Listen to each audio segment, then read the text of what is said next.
Good evening. I hereby call to order the action session of the Board of School Commissioners for Thursday, April 26th. This evening, the colors will be presented by the Color Guard from Arlington High School, led by Cadre Advisor Lieutenant Colonel Crane, Jr. Colors are presented by Cadet Sergeant Neville, Cadet Master Sergeant Loston, Cadet Sergeant Santiago, Cadet Sergeant Glass, Cadet Sergeant Gorski, Cadet Captain Mahoney. Cadet Captain Sergeant Major Norris will lead us in reciting the Pledge of Allegiance. Please rise for the presentation of the colors.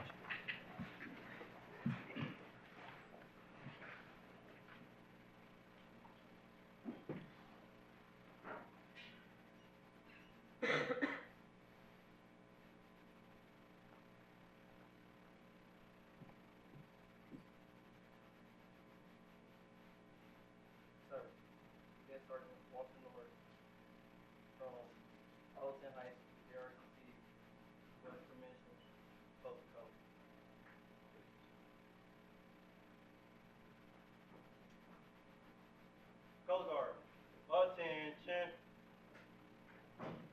Carry colors.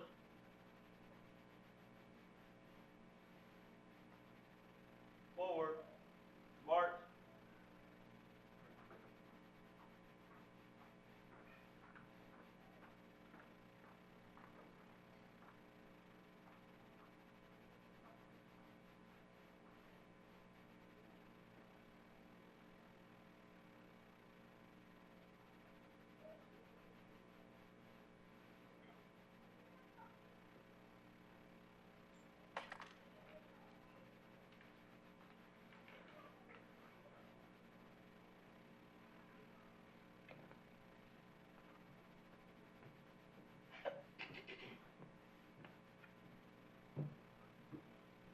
March on, march. Color Guard, halt. Left, face. Freeze in, arms. Ladies and gentlemen, please join me in the reciting of the Pledge of Allegiance.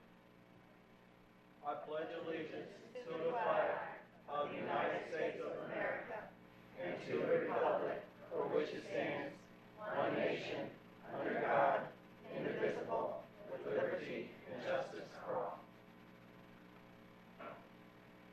Order, arm. Outward, face. Forward, march.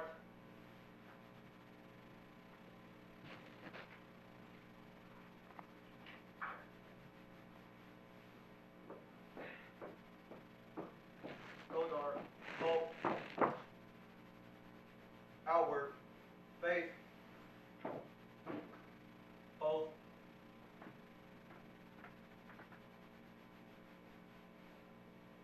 The color. Freeze in. Arm. Order. Arm. Center. Face. Forward. March.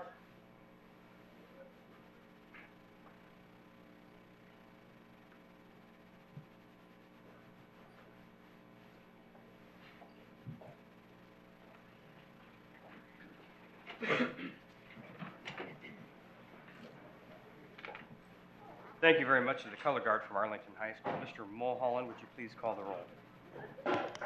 Commissioner Arnold? Here. Commissioner Bentley? Here. Secretary Gore? Here.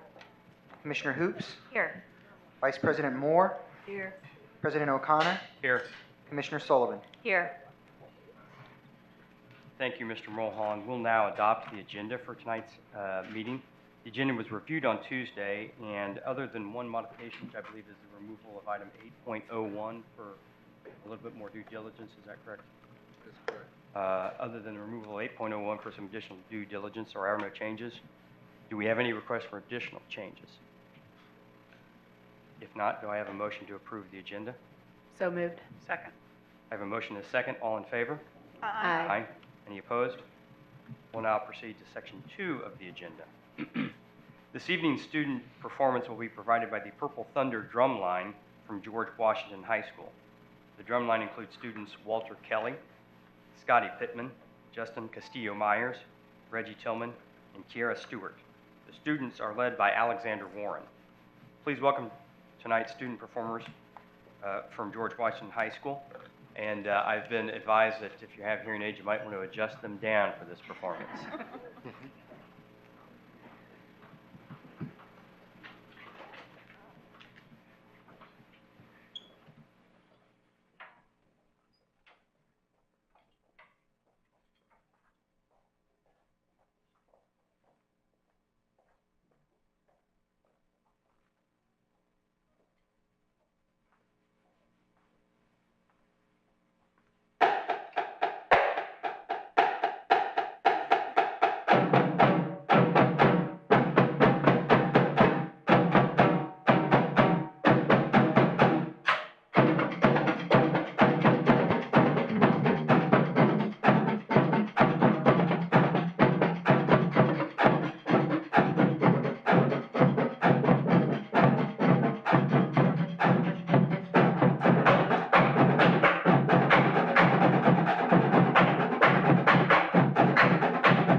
Thank you again to the Purple Thunder Drum Line.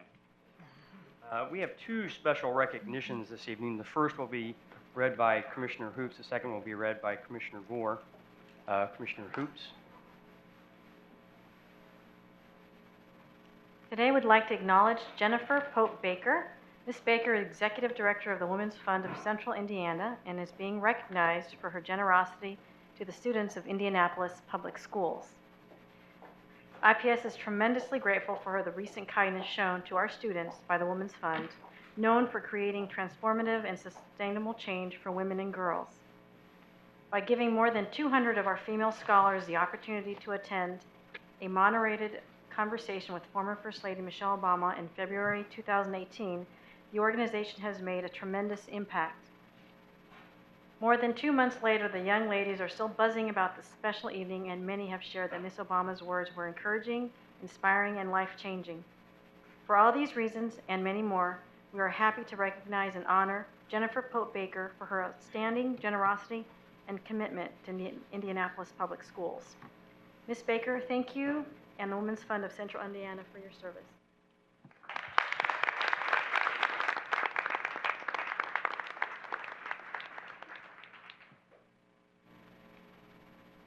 We would like to recognize Barbara Ellsworth.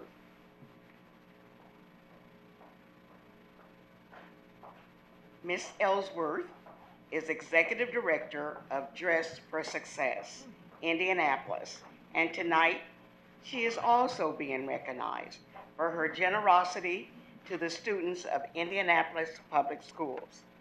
IPS is deeply appreciative of the kindness and generosity Dress for Success Indianapolis recently showed our students.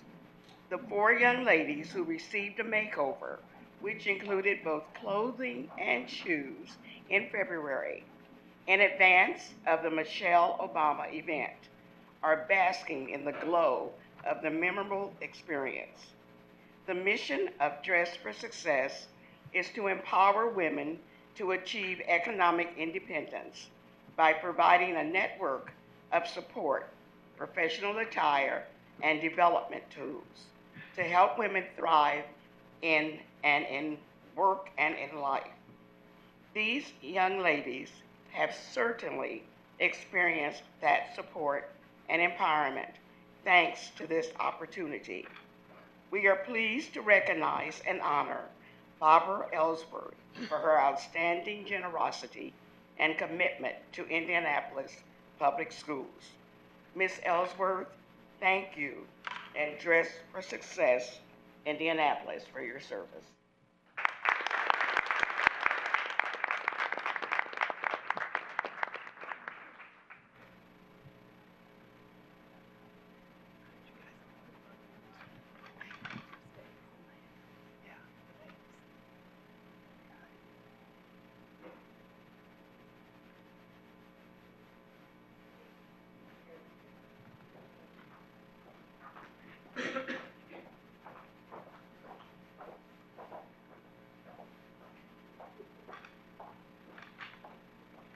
Moving to section 3, does any commissioner wish to offer comments this evening? Oh, Commissioner Arnold. I had the opportunity last night to attend a meeting in the community. Actually, it was held in the Hallville community with the Matchbook Learning team. There were parents there, there were community partners there, the school leadership was there, there were students there. They were recruiting parents for parent council and students for a student advisory panel. Very high energy, good food, and very exciting. So, you know, they asked for assistance from the community and from parents and how they could help, and very optimistic that things are going to go very well there. Thank you. Any other commissioners? We'll now receive public comment from those individuals who signed up to offer comments this evening. I'll remind our speakers that you are allowed 3 minutes to offer comments to the board. The timer will start when you begin, and I ask that you briefly conclude your remarks when you hear the timer go off. Comments should be directed to the board collectively, should be respectful, and should not address a topic that might be of a confidential nature or that would compromise the impartiality of the board. I'll also remind the speakers that while the board is happy to receive your comments, we will not respond or answer any questions at this time. If you've signed up to speak on a particular topic on tonight's agenda, you will be called to speak when that item is before the board. Please come to the podium and begin your comments when your name is called. Mr. Grammisbacher. Thank you, sir. The first speaker this evening in general public comment is Stephanie Bailey, please.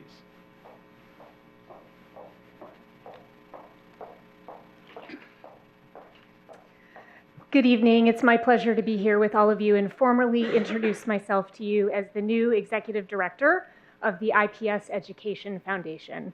I am thrilled to have been chosen for the role, and I'm very excited to see what we can do together to bring additional resources to the students and to the teachers and to the classrooms in this fine school district. Ernest Collins, please.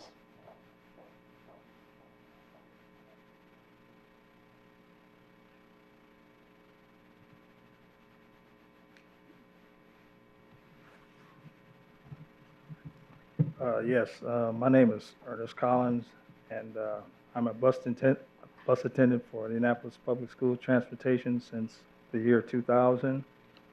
I've been there about 18 years, and about after 15 years, I left for some months because paper had been filled out wrongfully, back as far as on my on-call bus attendant to get all my benefits.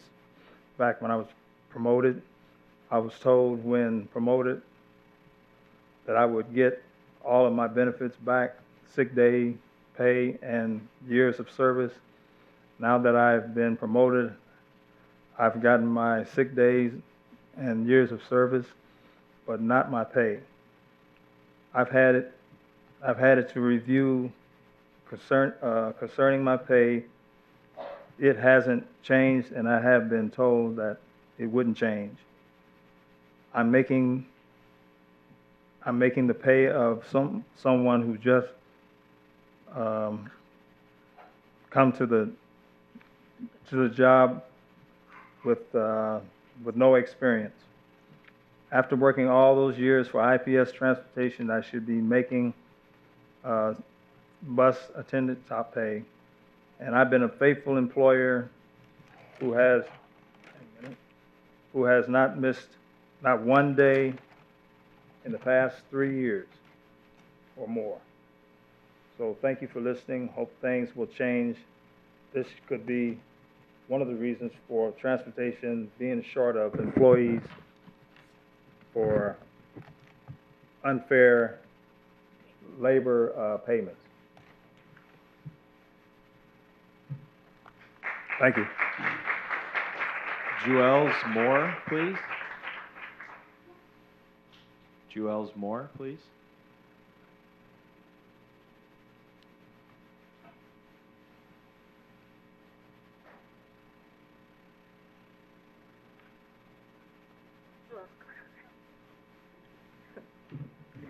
This is Juels Moore. Today is his birthday. Happy birthday.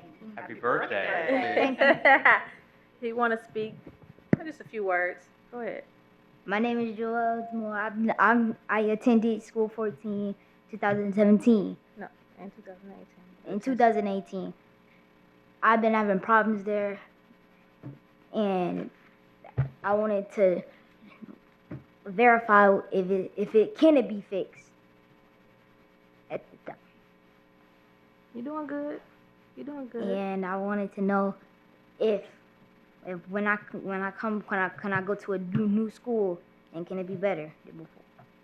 And now I'm wondering if it brings stress it brings stress to me, and then it brings stress to them, because when I bring it onto them, it's not helping at all. I feel like I'm barely learning, and that's all. Thank you. Thank you.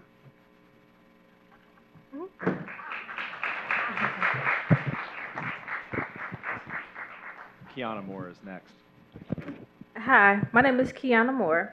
I have 3 children, and one of them attend IPS School 43.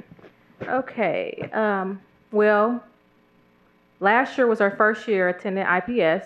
I'm like, hey, something different. I mean, I moved out of town. I was hoping that Indianapolis schools would be different from where I'm from. I'm like, yes, cultural diversity, after-school programs, family-oriented. I'm like, hey, yeah, this is nice. But I have experienced some things. My story is long. I can't tell it in 3 minutes or 2 minutes now. But when I think of quality education, I think of a safe, comfortable environment for our children to be able to retain knowledge. It's difficult for children to learn when they have their defenses up. I'm here to advocate for my son today. I want to clear up some issues and state some other issues that students are having at School 43. And one of the big topics is the 497 out-of-school suspensions. Now, according to the interview that was done last year on February 6, 2017, the principal stated that a big part was working to change the way the kids were treated, helping solve problems instead of giving punitive consequences. He made a comparison as far as 280 suspensions that were done in the year of 2014. I'm trying to figure out how is that helping the kids? 497, 500 students. And to be exact, my son was suspended over the recommended amount for a child with a IEP. He has not received any additional services at this time. So I've made grievances, and I feel that a parent's voice is definitely not being heard. But I am here because I want to collaborate, have a partnership with the schools. I want for my child to be successful. He is capable of great things. I tell him all the time, you're going to be the president of the United States. I don't care what they say. So, but what I do want to happen in School 43, I want for the parents not to be banned for non-violently standing up for their children. I want for my ban that I have on me right now to be investigated and removed. My last request is for all IPS students that attend School 43, their parents to do a survey so they can tell their story. And that's it. This is my first time speaking, so thank you. Thank you. Charity Scott, please.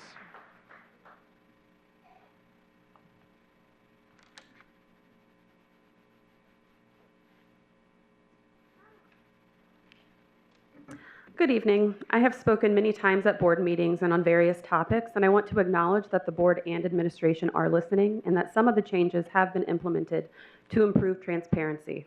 So thank you for that. Today, I'm here to beg the school board to vote no to all new innovation contracts and charter partnerships for the foreseeable future. The district is in major financial trouble for reasons beyond lowered state and local funding. And as the administration dropped the ball on the referenda process the first time around, the ability for the administration to do a better job this second time around is questionable, as no actions have been taken as of yet, and the vote is in November. In addition to less revenue and funding, or revenues for funding education, there are specific policy decisions that have had major financial impacts, but are yet to be investigated and disclosed to the public. Here are 3 examples that prove that more questioning and investigation must occur before any further policy changes are approved. Number 1, looking at the transportation recommendation slides, slide number 4, the expenditures column indicates that the 2015-16 to 2016-17 school year, IPS saw just over a $9 million increase in transportation expenditures. Why? Prior responses from administration stating that busing of SPED students had caused this huge change, but I am skeptical of that reason. That is 20% increase in expenditures after 1 year. Second, when comparing transportation expenditures in the recommendation slides to the expenditures in the quarterly report, there's further cause for alarm. The numbers are vastly different. Quarterly report indicates the 15-16 school year to have total expenditures of around $32 million. Transportation recommendation slides indicate $38.5 million.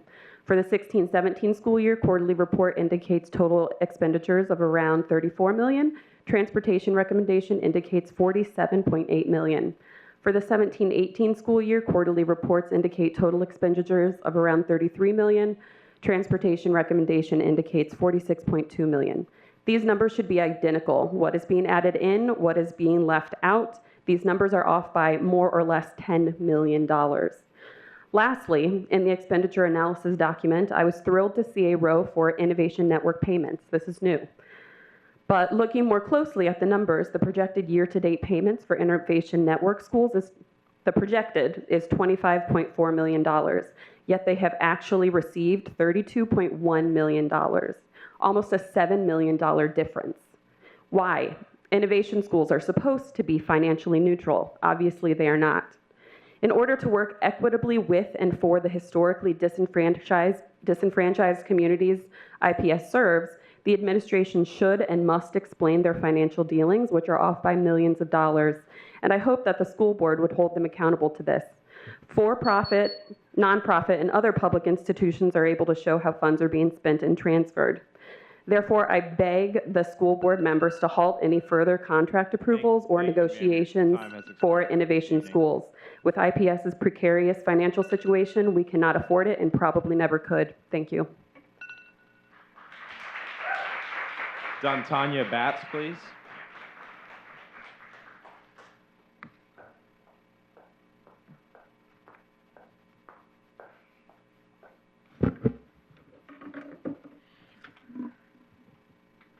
I am quoting an email that was sent to commissioners earlier today.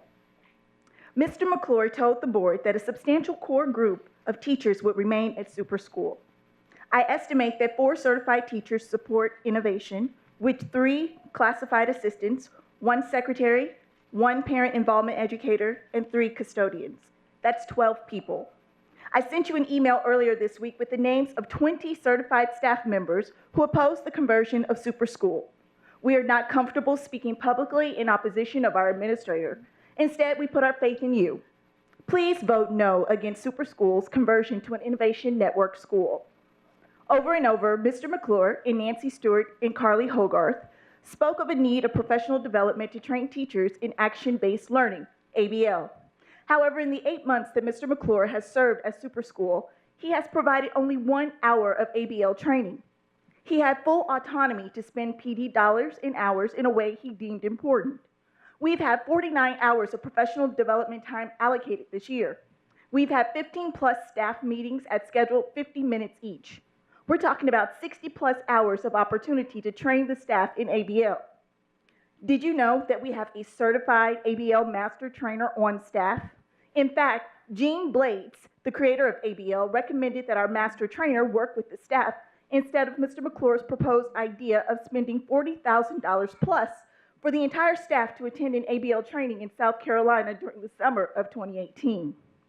The creator of ABL has faith in our master trainer, but Mr. McClure only gave her 1 hour to train teachers. Mr. McClure would also greatly benefit from this training because he repeatedly mistakes ABL for brain breaks. Every week in his staff news, the only mention of movement is his reminder to take a brain break every 15 minutes. He could change the school's motto, Super School, where brain breaks take place just like every other school in America. What's innovative about that?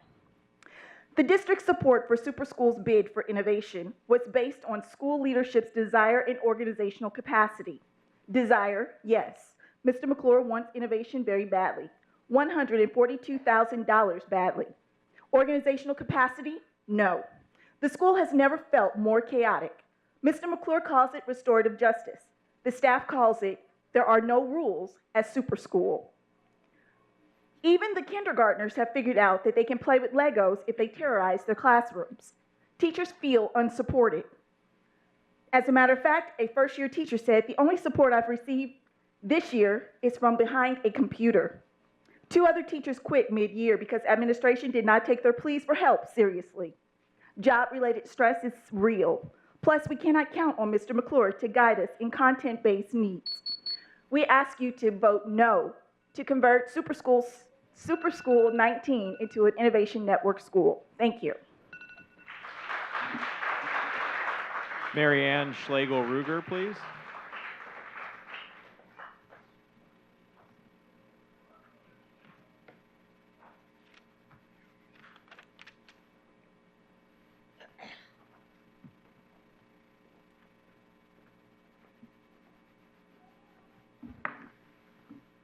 Good evening. You may be glad to know that I am not speaking my own words tonight. I am speaking on behalf of a teacher. I think that you've heard possibly from some other people that there are Super School teachers who are afraid to come and speak to you in person. And, you know, for some of you that may not be justified. Maybe for all of you, I'm hoping that that's not really true.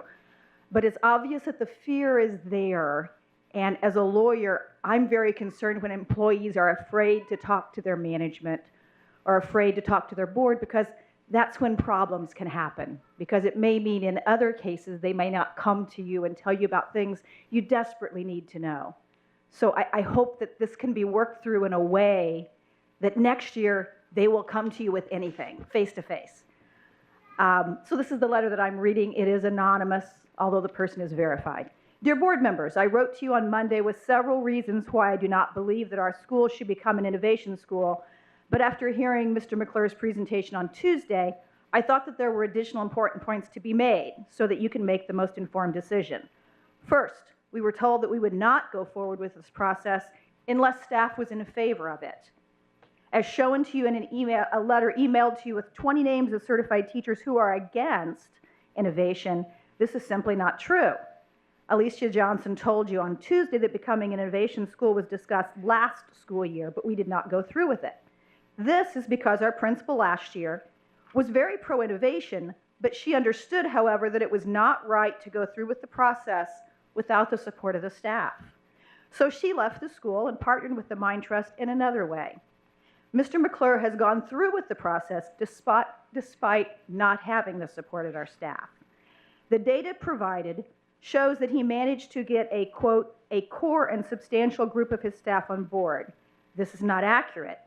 The last time the staff was surveyed for their interest was in December, and we were only asked, how likely are you to stay if Super School becomes an innovation school? And secondly, how likely are you to stay if we remain, each to be rated on a 1 to 5 scale? But we were never asked yes or no. Do you support becoming an innovation school? This was strategic on Mr. McClure's part, because had he asked the staff to vote yes or no, he would have been unable to get a majority vote in favor of innovation. Alicia Johnson also says that they look at organizational capacity in regards to making the recommendation for a school to become an innovation school. My opinion is that our administration does not have what is required to run Super School, Inc. And my understanding is that company has been formed for several months. I'm going to skip to the end. Obviously, it's obvious to you that the person who wrote this letter is begging and pleading you not to form this school. Thank you for listening.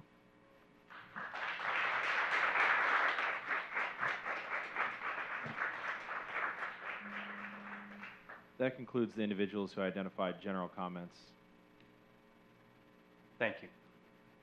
The items, we'll move on to consent agenda. The items included on the consent agenda were reviewed at our agenda review session on Tuesday, and I think Dr. Farabee has maybe some additions or some additional consideration before we move to approving the consent agenda. Yes, please. Thank you. Appreciate that, Commissioner O'Connor, and good evening, Commissioners. Appreciate the opportunity to make a connection between the personnel report and the quarterly finance update for this evening. I also appreciate the work Commissioners have supported the administration with streamlining our services and to realize greater efficiency across the district. In the quarterly finance update this evening, we will share specifics on our budget reductions that are being proposed to align with our current financial landscape. And I also want to draw the connection between that conversation and the personnel report that I'm recommending for this evening. While there will be reductions, the administration will balance those reductions with the need to maintain quality service to staff, students, and our families. To do so, I am making a recommendation for several internal shifts to ensure that we continue that work appropriately. And any shifts that are made will represent cost neutral or net savings for the district. Again, we want to ensure that we are very strategic and smart with how we allocate our resources in this time, but also ensure that we're serving our staff, students, and families well. We'll provide more updates in our quarterly finance presentation. I want to ensure that we address that before Commissioners take action on the personnel report. Are there any questions or requests to remove an item from the consent agenda? If hearing none, do I have a motion to approve the consent agenda as presented? So moved. Second. It has been moved and seconded. Any comments? All in favor, say aye. Aye. Aye. Any opposed? The motion carries. On the board reports, we have one item action under board reports. The Board of School Commissioners is authorized by statute to make 2 appointments to the Indianapolis Marion County Public Library Board of Trustees. This board made appointments in December of 2016. One of the IPS appointees, Dr. David Wantz, had submitted a letter of resignation from the library board, creating a vacancy that this board now needs to fill. Dr. Wantz made a nomination to fill the vacancy, and I've discussed his recommendation with the library board chair and the library CEO, and both concur with Dr. Wantz that the candidate would serve well in filling the vacancy. Therefore, I'm recommending that this board appoint John Andrews to fill the remainder of Dr. Wantz's term, which runs through December 31st, 2019. Are there any questions? Do I have a motion to appoint John Andrews to fill the Board of Trustees vacancy? So moved. Second. All in favor? Aye. Any opposed? Motion carries. I'd also like to thank Dr. Wantz for his many years of service on the library board. He has well served this community, and we should be proud of the leadership he provided during an important time in its history. And I'll now turn the agenda over to Dr. Farabee. Thank you again, President O'Connor. The first superintendent report this evening is one that we all enjoy, which is our school spotlight, which is item 6.01. Tonight we have the pleasure to hear from the principal at Russo McClellan School 91. This is an opportunity for Kathy to come forward and share the academic progress achieved by the students there at the school, and also highlight the work of the staff. And we're pleased to have Kathy with us this evening, and she'll share that information at this time. Welcome, Kathy. Okay, thank you. Good evening. My name is Kathy Laws, and I am the very lucky person who gets to be the principal at Russo McClellan Montessori School 91. This evening, we're just going to do a little introduction of a little background information on our school, go over some of our 2016-17 ISTEP data, and then we're going to talk about our motto, which is every child, every day. And then I think the highlight of this evening will be you'll get to see a Montessori material demonstration by one of our students. So we are located at 51st and Evanston, which is considered the Sobro area. We're very fortunate to have low student mobility. Most of our students that come join us in kindergarten stay with us through 8th grade. So we're able to really get to know them, get to see them grow, and just become ready to leave us and move on to high school.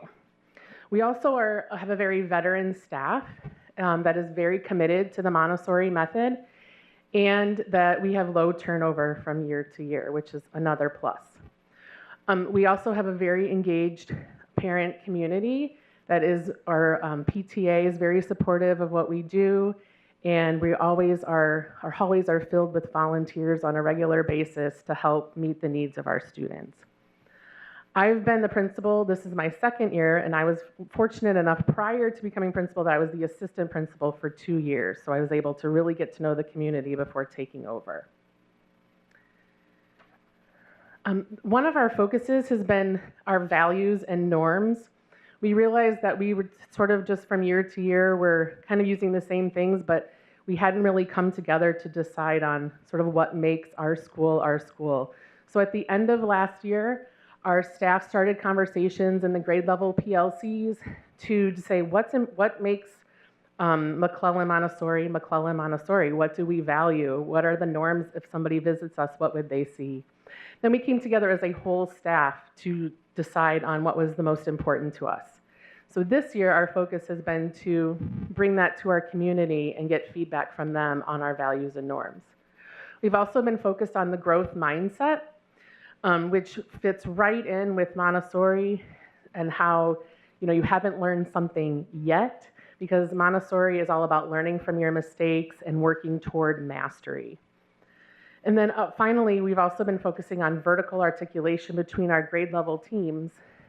We found we had great collaboration in our grade level teams, but we didn't have a lot of from pre-K, kindergarten, up to 1st, 2nd, 3rd, and up to 4th, 5th, and up to middle school.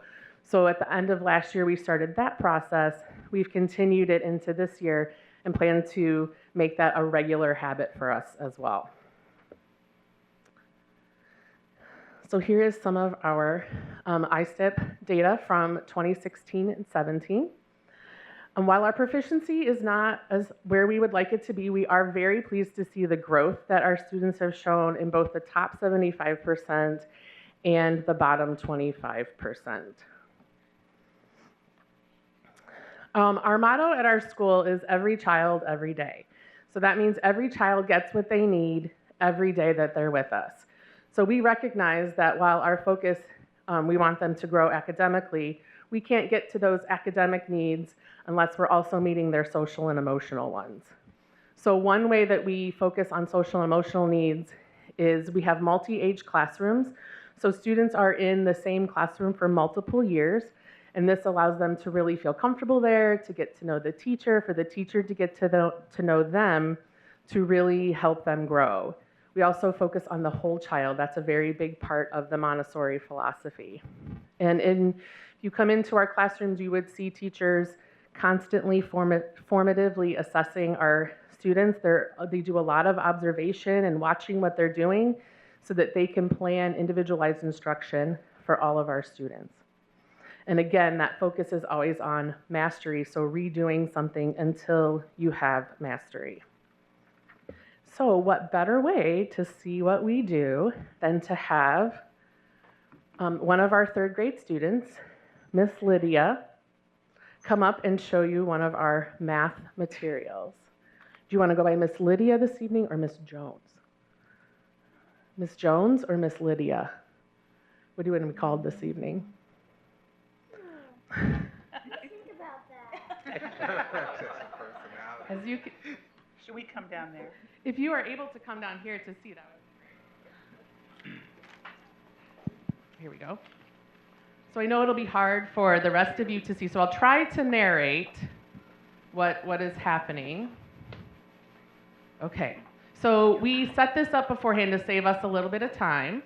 So what's the name of this material, Lydia? It's called checkerboard.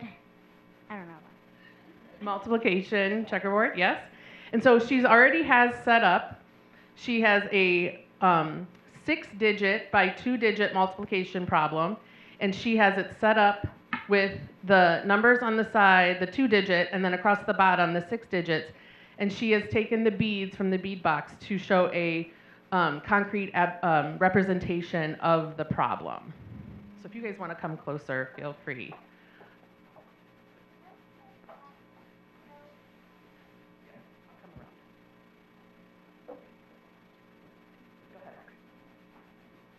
I have 6 times 5.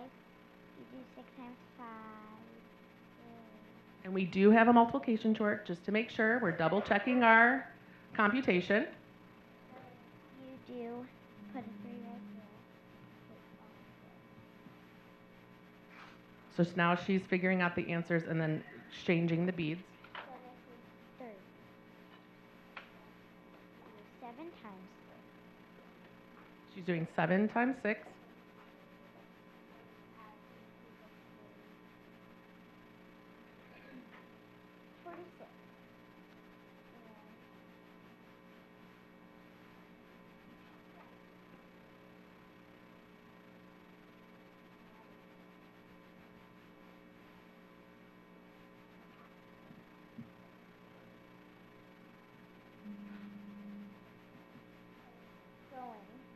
And then you do the same thing with the top row.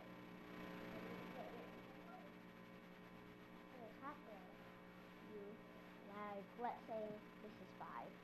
You put it down, and then this is 5. Do you want to go ahead and finish out the problem for them so they can see the whole thing? Okay, go ahead. Times 6 is 36. So add 4, 39. And then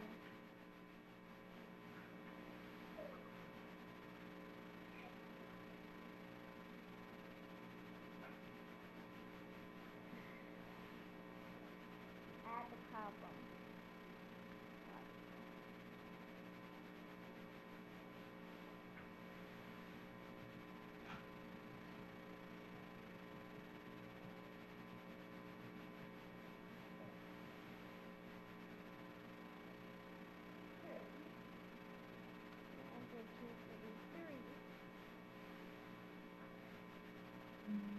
And while she continues to work, leading up to this, she has done a lot of work with these beads to understand what each one represents.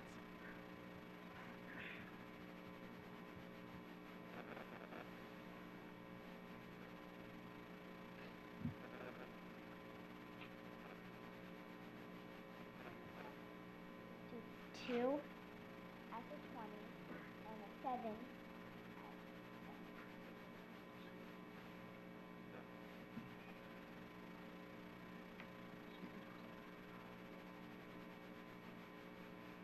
And 7 times 6.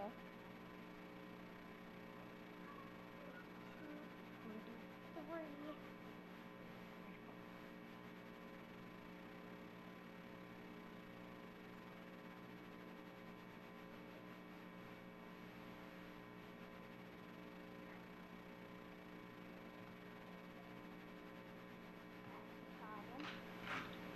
And then are you going to do the same thing for the 3? 5 times 3. Take a 1 and a 5. Basically how it looks like. So.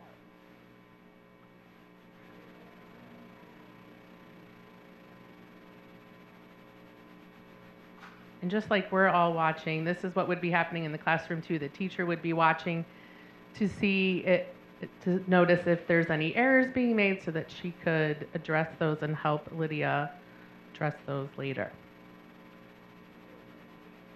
Right, exactly. If there was, she found an error that she did, she would help Lydia figure that out so that she could learn from that.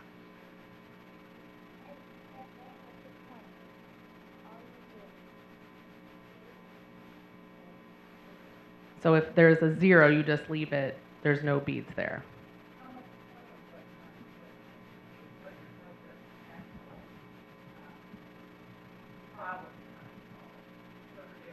Oh, you keep working. I'll read the number for them, okay? So she's multiplying 745,675 by 36. So this is a big number.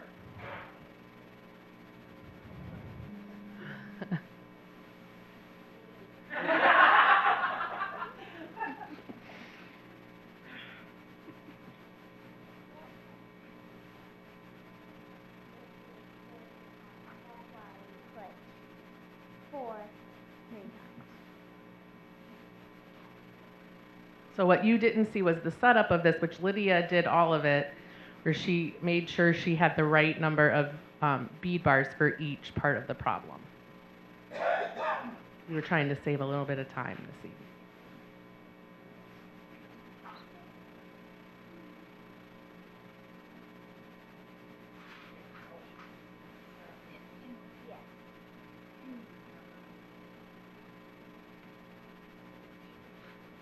Mm-hmm.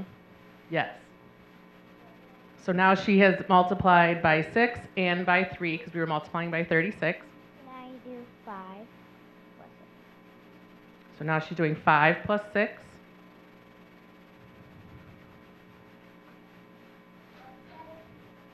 Just a normal 10 bar. You just put a 1 bead there. Okay.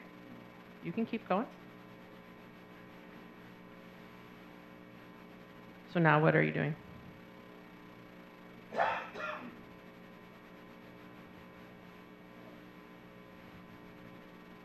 Take those. So now that she has her 2 numbers, she is adding them together. And she's going at a diagonal to represent the 30, which is in the tens, the 3 which is in the tens place, and the 6 which is in the ones place.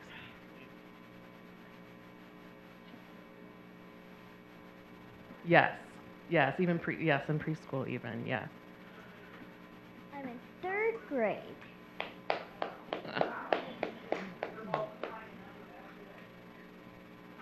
And she's making her teacher proud, who is here in the audience. You're doing great, Lydia. I know it's hard to, like, it's not as exciting when you can't actually see it, but it's pretty cool to watch this all come together. So can you tell us what your answer is? You want to write it first? Would that help? Or are you still working? Still doing a little bit of figuring.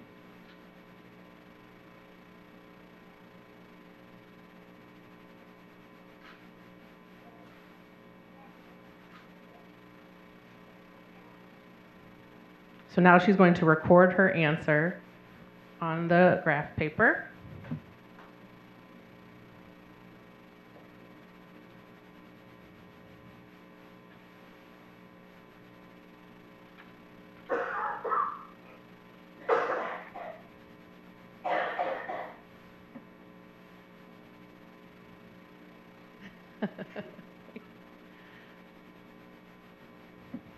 Can you tell us what the answer is? About that. Are you still learning how to do that piece? Yeah. And this is a lot of people to do this in front of, isn't it? Yeah. All right. So thank you, Lydia.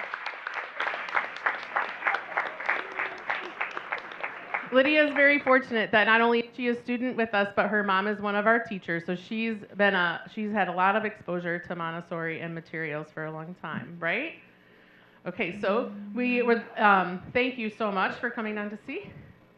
Oh, tell us what the number. So okay, hold on. Give me a second to put this. Let's see. We got 26,843,100 as our answer. So good job, Lydia.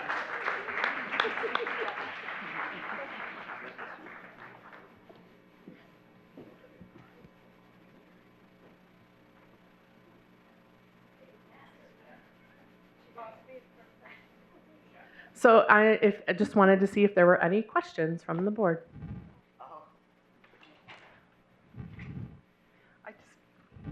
Are there other people from 91 that are here tonight? We do have a few staff members here with us this evening. Would you like for them to stand up? Sure, we want to recognize them. They don't like this, but we'll make them do it. Yeah? Yeah?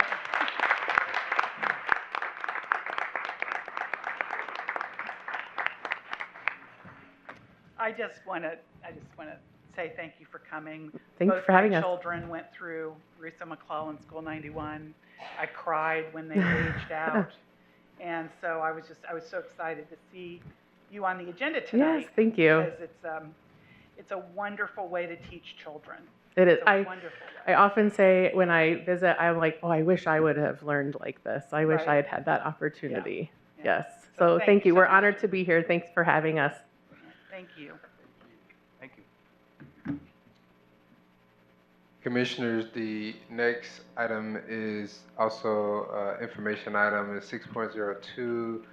As you know, I have the pleasure of convening regular meetings with the Superintendent Advisory Council, which includes our Student Advisory Council along with Staff Advisory Council as well, and have the pleasure of chatting and discussing and debating with amazing high school students, a part of Student Advisory Council, who raise important issues to me that they would like to see addressed in the district, and have been supporting them with their advocacy. And most recently, we had a student, a part of the Advisory Council at Crispus Attucks, Maria, who's with us tonight, who's raised a very important issue to my attention and asked some time before the Board of School Commissioners to talk further about the issue of domestic violence, particularly for teenagers that may be dating and may experience that. So I'm proud to have her here, and she also has support partners that she can introduce as well that have been assisting her and other students in this important effort. So please join me, Commissioners, and welcome Maria.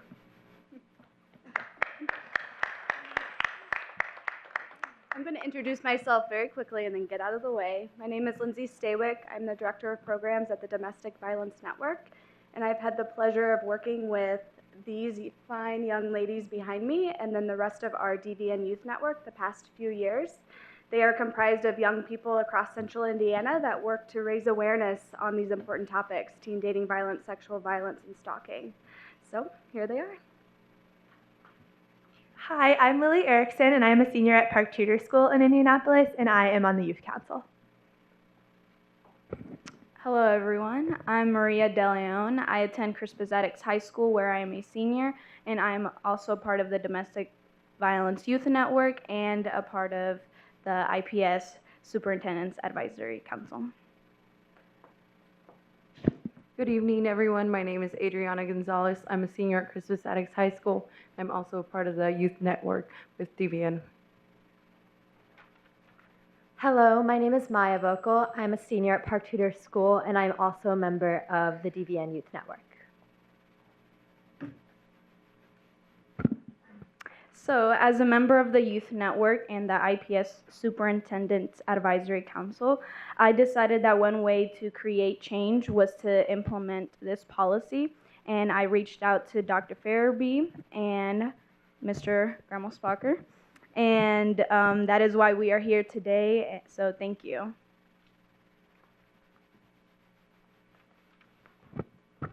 I'm going to start out with some statistics that involve Indiana and also IPS. So Indiana ranks third highest out of 30 states in the percentage of high school students who reported sexual dating violence during the past 12 months. And also Indiana high school students who experienced physical dating violence in the past 12 months in 2015 was 10%, which is higher than the nation at 9.8%. So how does this relate to IPS? Well, in the 2017-2018 school year, IPS had 5,634 students enrolled in high schools. And that means about 560 experienced physical dating violence and about 680 experienced sexual dating violence. It's also important to note that these numbers are likely very low given the lack of knowledge about these topics, the lack of support services and trusted adults, and fear related to reporting events of teen dating violence. Additionally, these numbers would likely be much higher given other risk factors that many IPS students face at home and in the community, including child abuse, and violence in the home and community, and poverty, to name just a few. And all of these factors place a person in a higher risk to experience an abusive or violent relationship. Thank you. Another reason why we are here is because it also falls under the Heather's Law. During the 2010 legislative session, the General Assembly passed Heather's Law. The legislation requires the Indiana Department of Education, in collaboration with organizations that have expertise in dating violence, domestic violence, and sexual abuse, to identify or develop and make available to schools a model dating violence educational materials, a model for dating violence response policies and reporting, and although the use of the materials by school is optional, we hope the available information will prove to be helpful in the planning and implementation of instruction and policy development. To our knowledge, IPS would be the first school to adopt this policy. I'll repeat that. To our knowledge, IPS would be the first school to adopt this policy.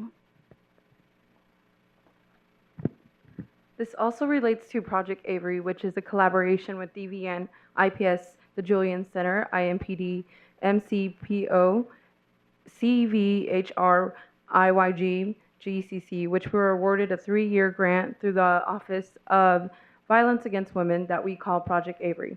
Project Avery is designed to be a comprehensive, multifaceted program to which it's supposed to reach many of the youth, the young adults in our community, and as many parents as possible.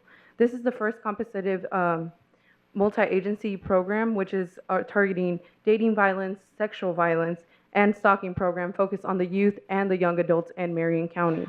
This project will help strengthen our relationship with IPS and increase our presence in the IPS middle schools and high schools. The implementation of this policy could halt the normalization of teen dating violence and sexual assault plaguing American schools. It would also demonstrate the Indianapolis public school system's commitment to the well-being and care of their students. Although we will be advocating for the renewal of this grant in 3 years, the implementation of this policy could work to sustain our efforts without having to go through the Office of Violence Against Women. To reiterate, as members of the Youth Network and high school students, we recognize this problem in our schools every day, but we could also foresee the change that this kind of policy could affect. I think that this policy would be a great leap for teen dating violence in Indianapolis. Thank you. As a graduating IPS student, I find the policy being implemented very important because it applies to all parts of IPS. For example, I have younger siblings who will continue to be a part of IPS, and for me, I've had the opportunity to be a part of the No More Club that was sponsored at my school, where I learned about the red flags, what physical and mental abuse is. Like, there's a difference between that. And so I would want my siblings to be aware of that and to be comfortable, and so that they can know who to reach out if they are in that situation. And I also wanted to add how this isn't just about the students, but about the teachers as well. If they are receiving this type of training, then they will also be able to receive this knowledge and help out other people within their family, friends, and community. So thank you. Thank you, Maria. Thank you in teams Maya, Adriana, and Lily. Thank you for joining Maria, and it's a pleasure to hear from you. I know this is something that is really important to her, and it's, as a result, really important to me. And we have shared this proposal with our student services team, and they are very excited about exploring the development of a policy. So commissioners, as a result of this proposal, staff is exploring language that would be developed in response to this proposal. So I wanted to be sure that that was noted for you. And again, thank you to the ladies from Crispus Attucks, also to the ladies from Park Tudor for raising this important issue to our attention. Are there any questions? Hang on, we might have some questions for you. Any questions from commissioners? Thank you so much for being here tonight. Are the students going to be involved in drafting the policy, you know, offering suggested language, or just be a part of that process in some way? Yeah, I think that's a great opportunity for us to continue to engage not only the students here tonight, but also other students that may be interested in this cause. Okay, all right, thank you. I have a question on one of your slides. On where you say Indiana ranks third highest out of 30 states in the percentage of high school students. Does that mean 20 states aren't compiling this data? Yeah, that's from the Youth Risk Behavior Survey through the CDC, and so it's... So only 30 states respond? Yes, that's correct. Well, I think it's great. Thank you. Thank you all so much for your work and coming and presenting to us. Great job. Thank you. Thank you.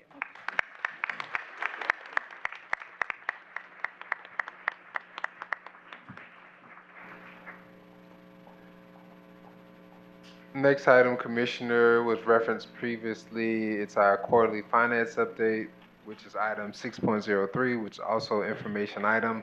As a part of our financial transparency and engagement, the district provides regularly quarterly updates on the status of district funds, financial management, and priorities and initiatives in progress. Tonight, we have the opportunity to hear from Weston, our Chief Financial Manager, who will provide the third quarter report for the 2017-18 school year.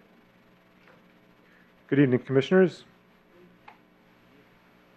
Tonight we'll do our standard review of the board appropriated funds, our supplier diversity, our budget updates.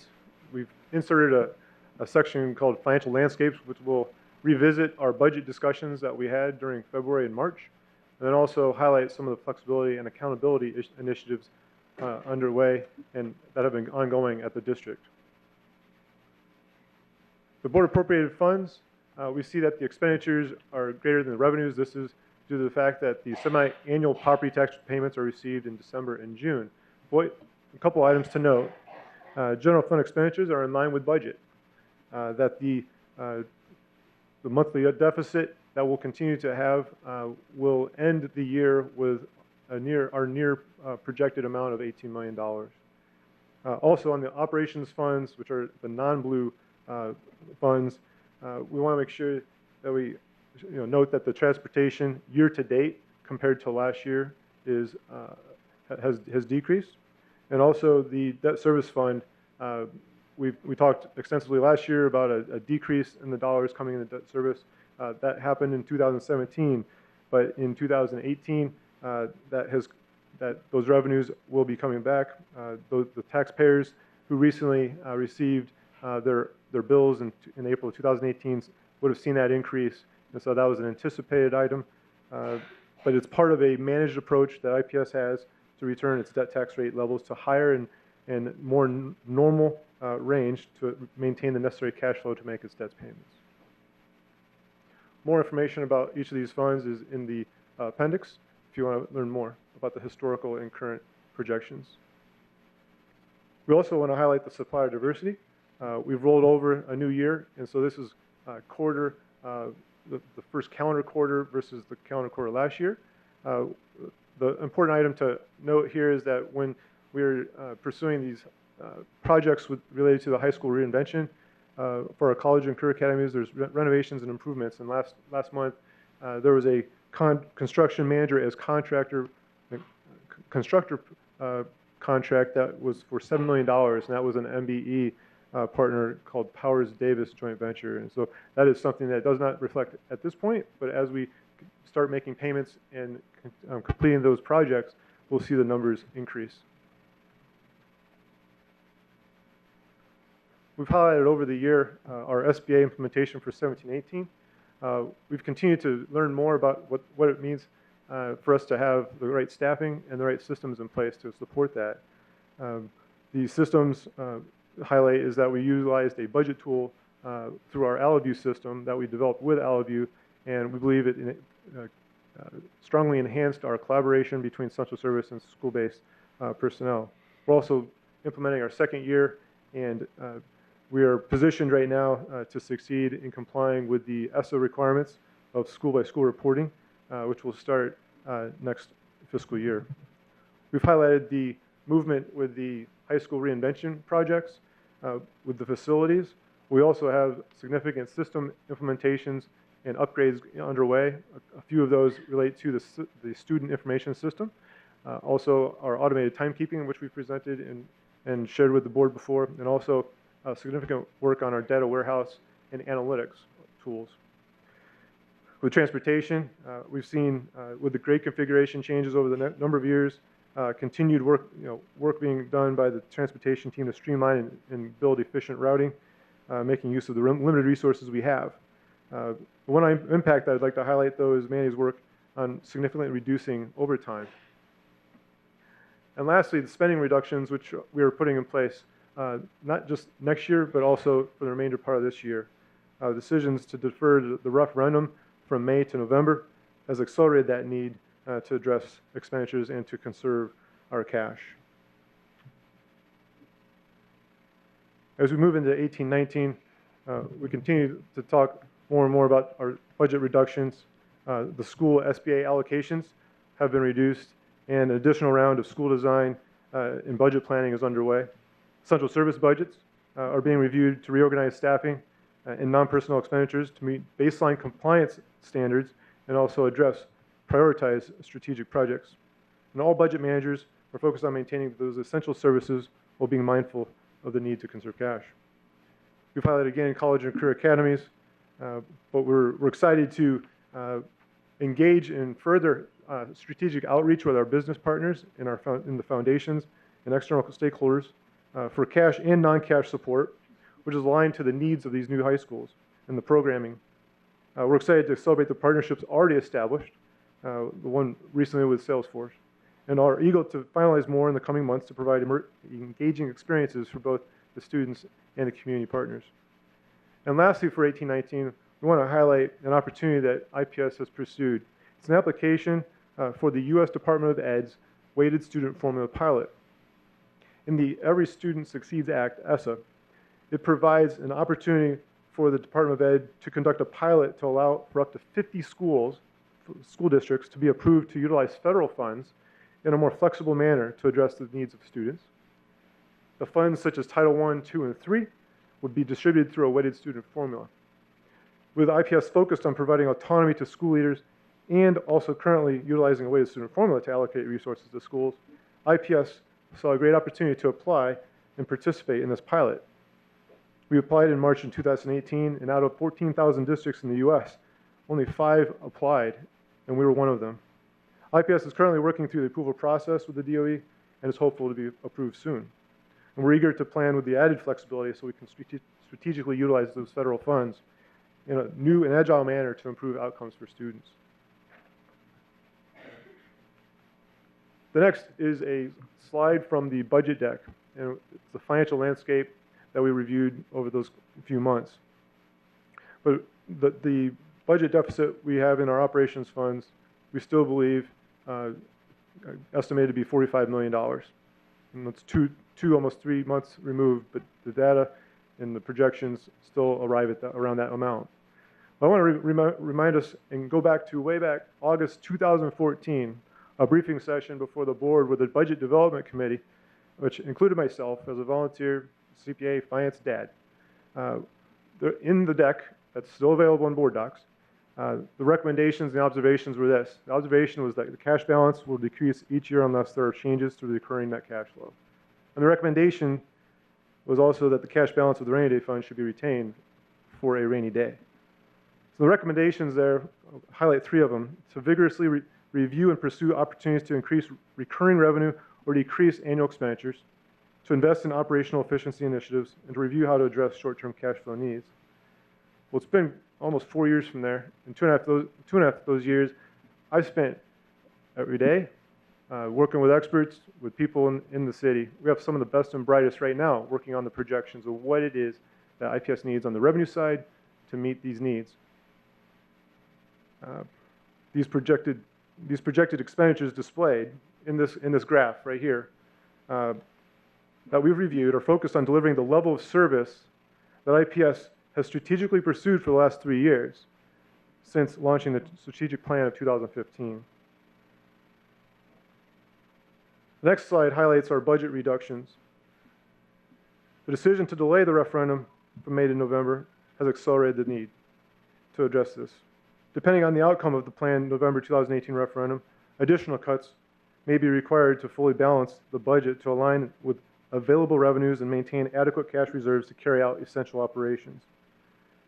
$22.4 million is broken down into different sections, with about $9 million out of the school and certified budgets, with about $9 million out of district-wide budgets, another $2 to $3 million out of SPED and ELL, and the transportation fund seeing a reduction of 1.5. As a team, we are confident in the ability to execute the reduction of these $22.4 million from the proposed 18-19 budget on the previous slide. So what I have again is the financial landscape, but what we've dropped in here is the cash balance at the end of this year that we've projected.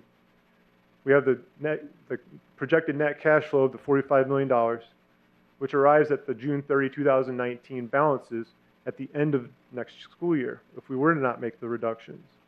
So that would leave next year, June 30, 2019, a negative $15.4 million. So with the reductions of the $20.9 million in general fund and 1.5 in transportation, a total of $22.4 million, we retain and have adjusted a projected balance at June 30, 2019 of aggregate $7 million. But you note that the general fund has the positive and the capital projects has positive, but the transportation is negative. This is not adhering to our cash management policy. So what we've done on the next slide is display 2018-19 cash flows based on the budget appropriations and the reductions, and also, Joe, that doesn't have it. Anyways, we also lay in the rainy day fund. So the rainy day fund has $19 million in it, and in this slide, we're applying that $18.9 million across the funds to arrive at the cash management policy amounts of around 8% or 1 month balance. Mind you, going into 2019-20, there would not be a rainy day fund. And so the two numbers I would focus in on are the $45 million deficit, which we believe is a structural deficit. It would continue without the reduction. But if we don't reduce all $45 million, and we only reduce 22, we will run out of cash in 2019-20 school year. So going into 2019-20, we would have to have a balanced budget. If it's $45 million of projected deficit, we would need to cut $45 million. Significant conversations in 18-19 school year about the standards and expectations of educational and operational services would be required to prepare a balanced budget for 1920. So we'll take a minute. We've talked about the how much. But let's talk about the how well. Let's focus in on ways that IPS has exhibited commitment, no matter how much, to focus on utilizing the resources and leveraging those resources as strategic as possible. The first is our Sba process, where we continue to allocate our resources and provide the schools and the leaders there the flexibility to align those dollars to the needs of the students. At the same time, we've highlighted the way the student formula, which is doing the same thing, but through the federal dollars, which would be a new opportunity for us in 18-19. Then the third is an actual state mandate, which IPS very supportive of. What it would allow us to do is, if you think back to the first slide, and I'm going to go back there. What it would do is it would take the orange, green, and the green, yellow, and purple bars and put those all in one bucket and retain the dark blue bucket. And what it would allow us to do is that transportation dollars and capital project dollars coming in from our local property taxes would allow transportation dollars don't have to be used just for transportation, and capital projects don't have to be used for just transportation. It goes into a pot, and based upon our needs of our district, and this is districts around the state, rural, suburban, north, south, part of Indiana, they would have that same flexibility. And that's, you'll commonly refer to as the House Bill 1009 provision. And that is starting for us in 1920. And you will see more of that, because when we go through budget conversations, when we go through appropriation conversations, it will be a different language. But just giving you a heads up that is, I believe, a positive thing statewide, and we are supportive of that as a state mandate. The next slide is also is a table. It may look very busy. Well, that's because we have been busy. Since 2015-16, we've been focused on building out best practice and national governance standards and building that into the way we do things on a daily, weekly, monthly, quarterly, annual basis. And we're excited to have pursued these and be, just as the last presenters presented that IPS would be the first, in many cases statewide, we are the first. We are the most current. And so we continue to push the envelope for our own teams to be best practice national standard and meet at the same time meeting federal and state mandates as well. So again, closing. Go back to August 2014, observations that cash balance will decrease each year unless changes are made, and that we would vigorously pursue revenue and decrease those annual expenditures. But despite our efforts to increase revenues and implement operational efficiencies up to this point, IPS continues to operate with a structural deficit. We've talked about implementing the $22.4 million of reductions. We've also told you about we're going to spend down our rainy day funds. The three key messages we want to take away is that those reductions are aligning alignment with our revenues. We are, no matter what amount we have, we're continued our goal and our pursuit of flexibility, and then continue to pursue these best practice government frameworks to enhance our accountability and transparency. At the end of my remarks, open for questions. Commissioner Arnold? I don't know whether this is the right time to ask it or during the transportation presentation, but looking at slide number 7, where it shows item number 3, the transportation, that's from the transportation fund, correct? That's revenue from the transportation fund and expenditures that are paid for, or the total expenditures. My question is, and this was brought up at the meeting the other night, I know we put some general fund money into transportation to supplement that.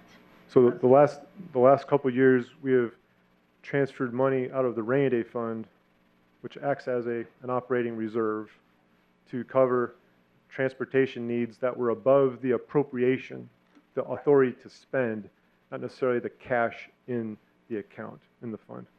So the rainy day fund is general fund? I mean, it can Yes, be. yeah, general fund, rainy day fund, added together, operating reserves, So all when the we say same. that we're supplementing transportation with general fund, that means we're using rainy day dollars to do that, as long as they're there. Yes, however, we didn't have enough appropriation to spend the transportation needs. Even though we had cash in the transportation fund, we couldn't spend more than what we were legally allowed to spend. And so we had to pay that out of rainy day fund.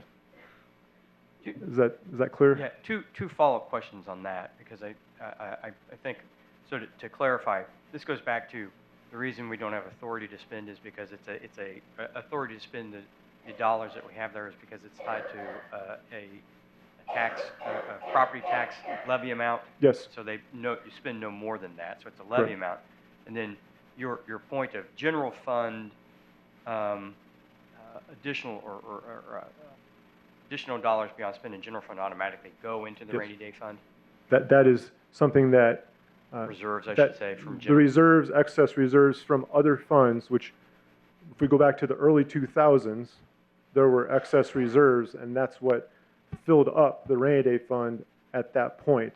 For the last, for 10 years, the rainy day fund sat at $21 million. The first time we tapped that in a decade was 15, 16, I believe.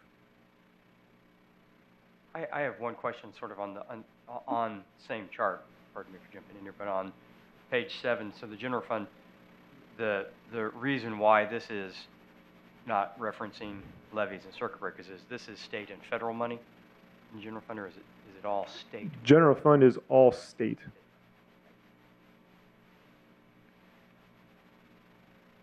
Commissioner Bentley? Can you talk a little bit about why we need those, because we spent a lot of time, but it's been a while, discussing the cash balance policy, the cash,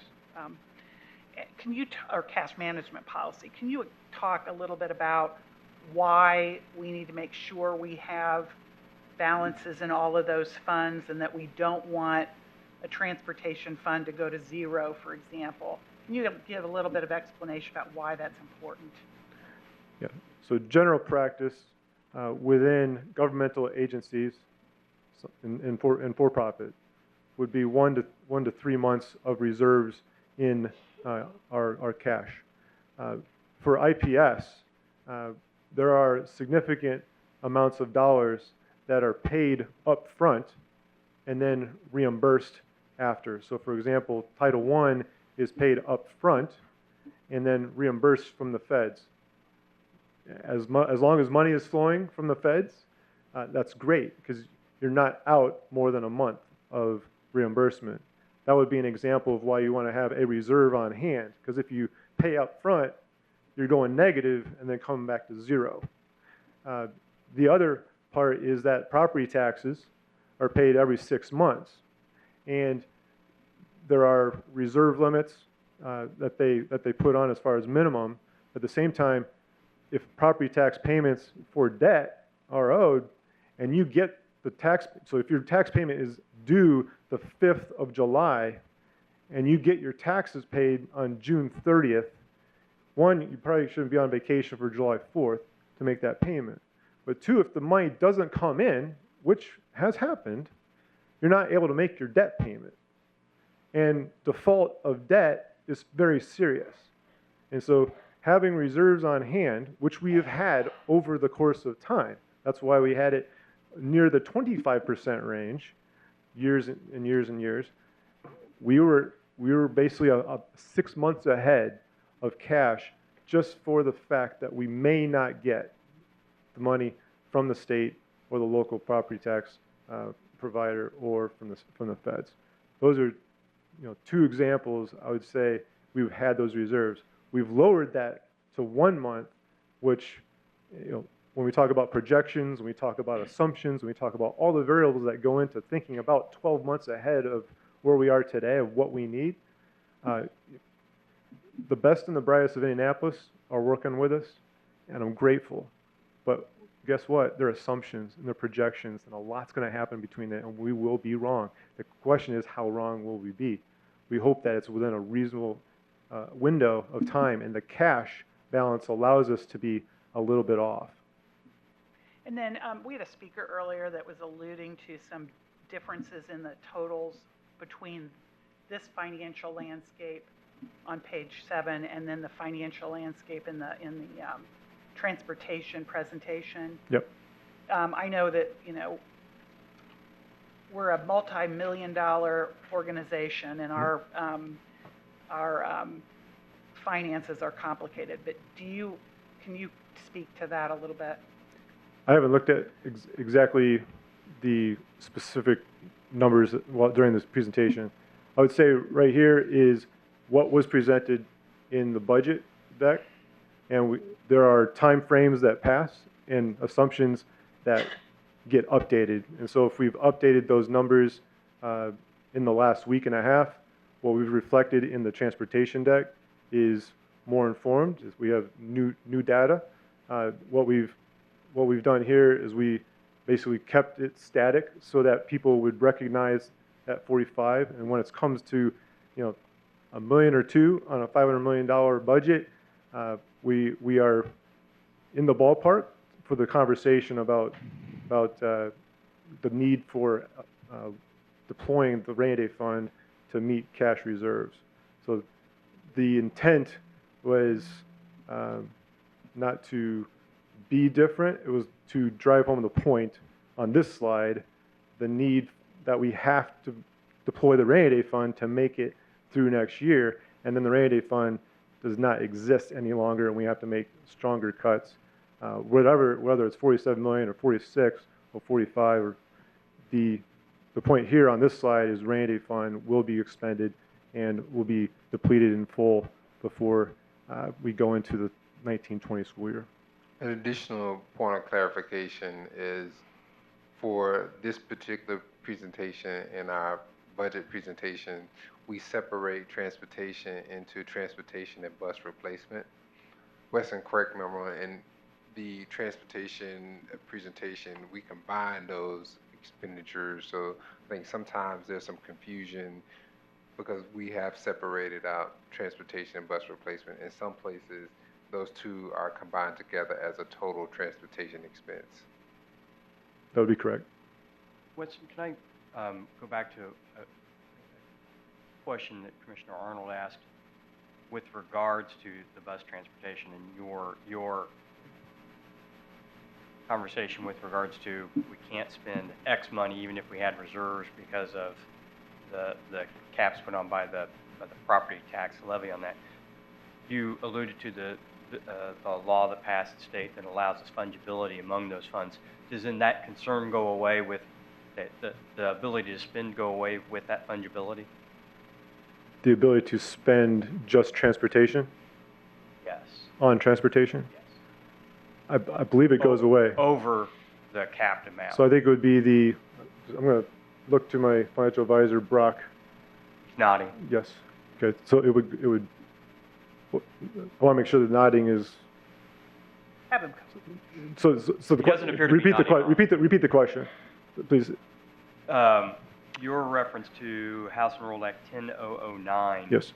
Does that resolve the problem you articulated where even though we had reserves in the transportation fund, we couldn't spend over an amount of transportation funds set by? So there will still be an appropriation for the operations fund that we cannot spend over. It's our decision, do we want to spend up to that appropriation, transportation, capital projects, IT but items. It combines the three. Correct. Into one. Correct. Thank you. So I need clarification. So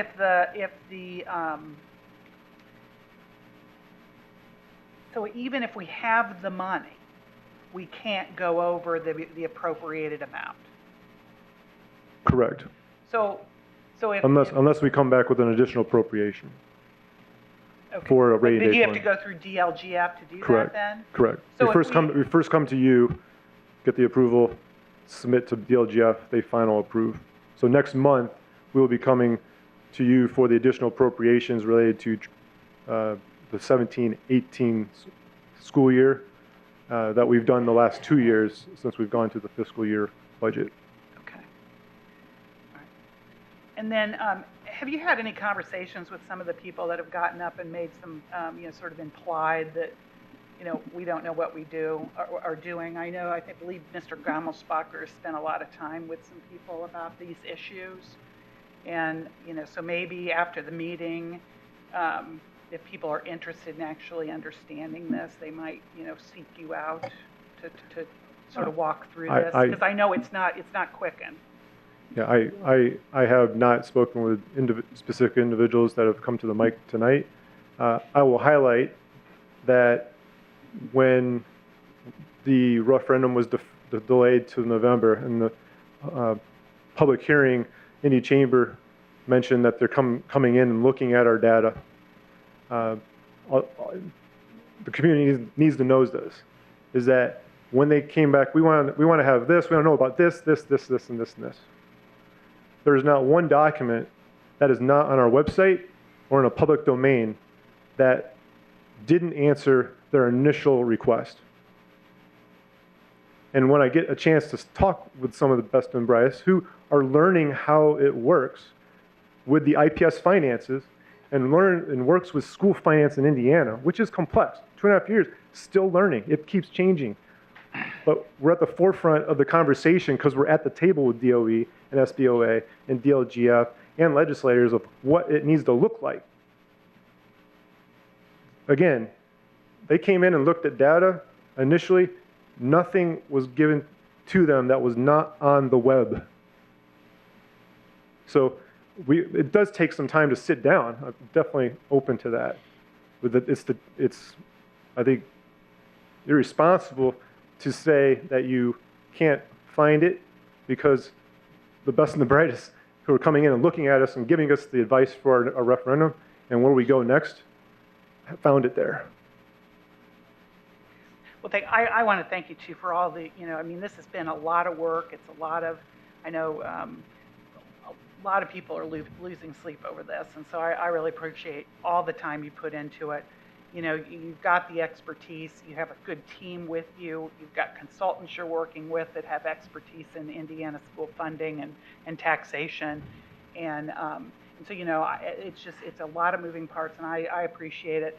And, there is more financial information that, ever before on the website. I mean, even as a board member, I can remember 10 years ago, I could never find anything on the website. And so it's all there, but it's incredibly complicated. So I just appreciate your efforts in that, and and hope that people will try to seek out the answers to their questions rather than making assumptions about someone's capacity and knowledge. Also, I believe we have a finance committee meeting coming up next month, right? Yes. Can you might not remember off the top of your head, but there's some pretty incredible minds that sit at that table as well. Do you recall, can you just sort of go through that list of people that are, that volunteer their time to sit on that finance committee and have been very helpful to you, I think? Yeah, they have. So on the slide, what Kelly is referencing is our finance committee. Our next scheduled one is currently May 16th, 5 o'clock here in the boardroom. In 2015-16, we established the finance committee, 2 board members sitting before us, and then at that we have 9 community members, ranging from real estate people, architects. We have attorneys. We have people who run Indiana Economic Development Corp. We have people who have sat on the audit committee of the city of Indianapolis. We have mezzanine private equity managers. We have retired executives. The insight that they bring from the community perspective as Marion County residents that have a vested interest and a desire to help us do right and make good decisions. I've learned a lot from them, and I think they've done right for the district. We review cash management policy, we review debt management, and review our internal controls and our financial reporting. And the last 2 years, we've developed those policies. On here, we're talking about develop them. Now we're monitoring those.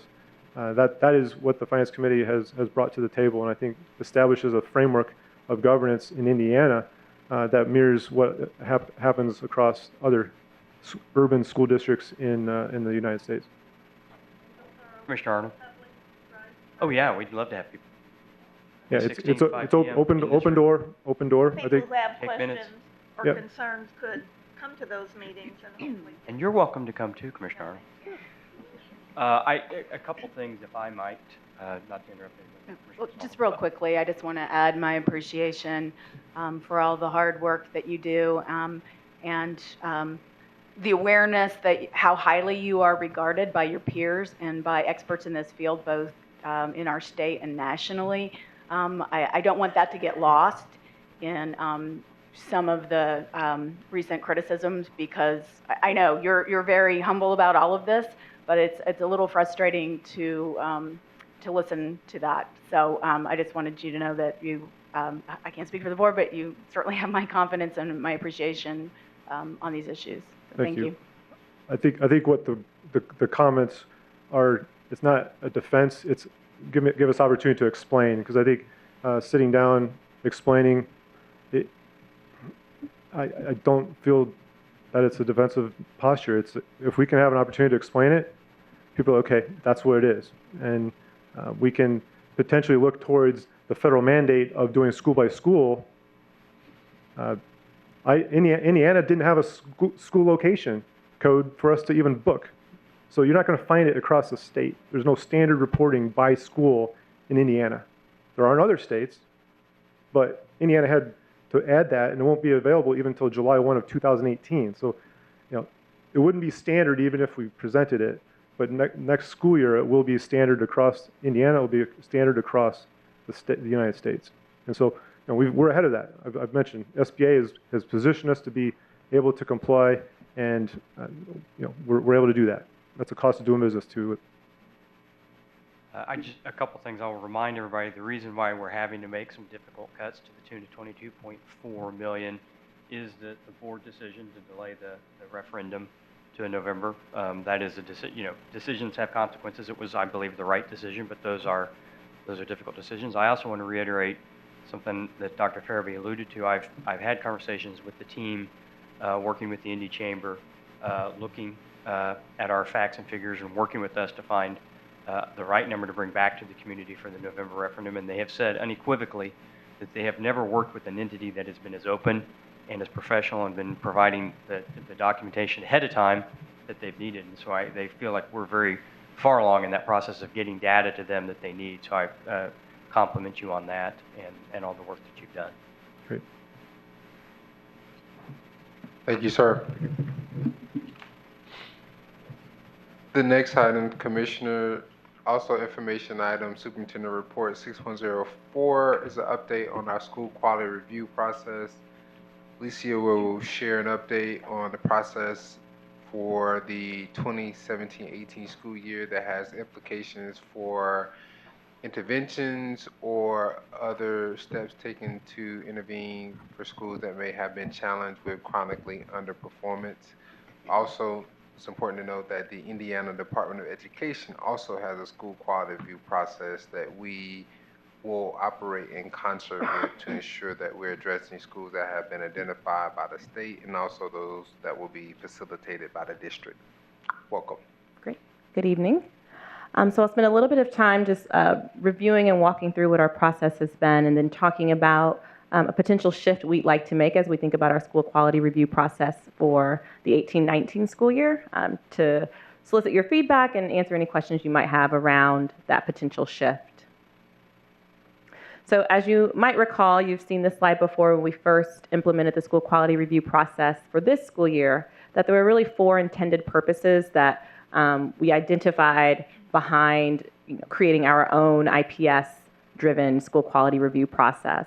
One is so that we can provide and share a common understanding around school quality and effectiveness, that there's able to be dialogue between schools and central service teams around that quality and effectiveness, that we're able to collect both the qualitative data, the story that goes with and behind the quantitative numbers that we see show up on state assessments, and hear from multiple stakeholders in the school community, including the leadership team, parents, students, teachers, and community partners.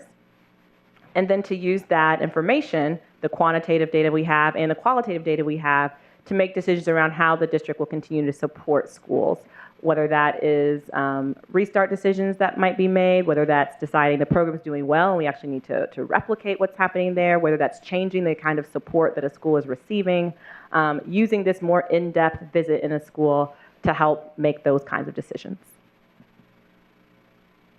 So as you'll recall, the lenses that we used when we thought about who would receive an SQR were based in two layers. The first being schools that performed in the bottom quartile in terms of student proficiency on the ISTEP assessment.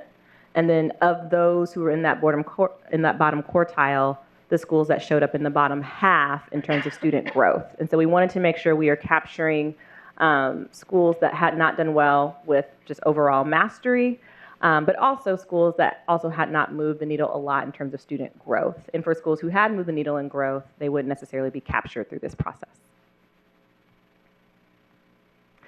So the components of our school quality review, there are 4 of them. One was the rubric that we used when we went into schools to make sure that we were norming across that site visit team on the qualities that we saw happening and the key indicators we were looking for. That was shared with leadership teams before we went into the building. A walkthrough tool, again, so as we're collecting evidence from classroom observations and interviews, that we're able to capture that and codify that, again, across the site visit team. A number of interviews that we conducted, again, with those stakeholder groups that I spoke of earlier. And then finally, a school quality report that was generated and distributed back to the school leadership team regarding our findings. Those findings included always areas of celebration and things the school were doing well, as well as areas for improvement. And then if you'll recall, I came back and shared those things with you pretty broadly, I believe last October, after we had concluded all of our visits. So where it gets a little bit trickier now is that the State Department of Education also conducts school quality reviews. They do them across the state of Indiana. Based on the 16-17 data, there are 6 schools who will be receiving an SQR from the state of Indiana. So even though that data came early in the fall, the SQR is just now happening during the month of May. So there's been quite a delay in getting the data and the Department of Education actually executing on their SQR process.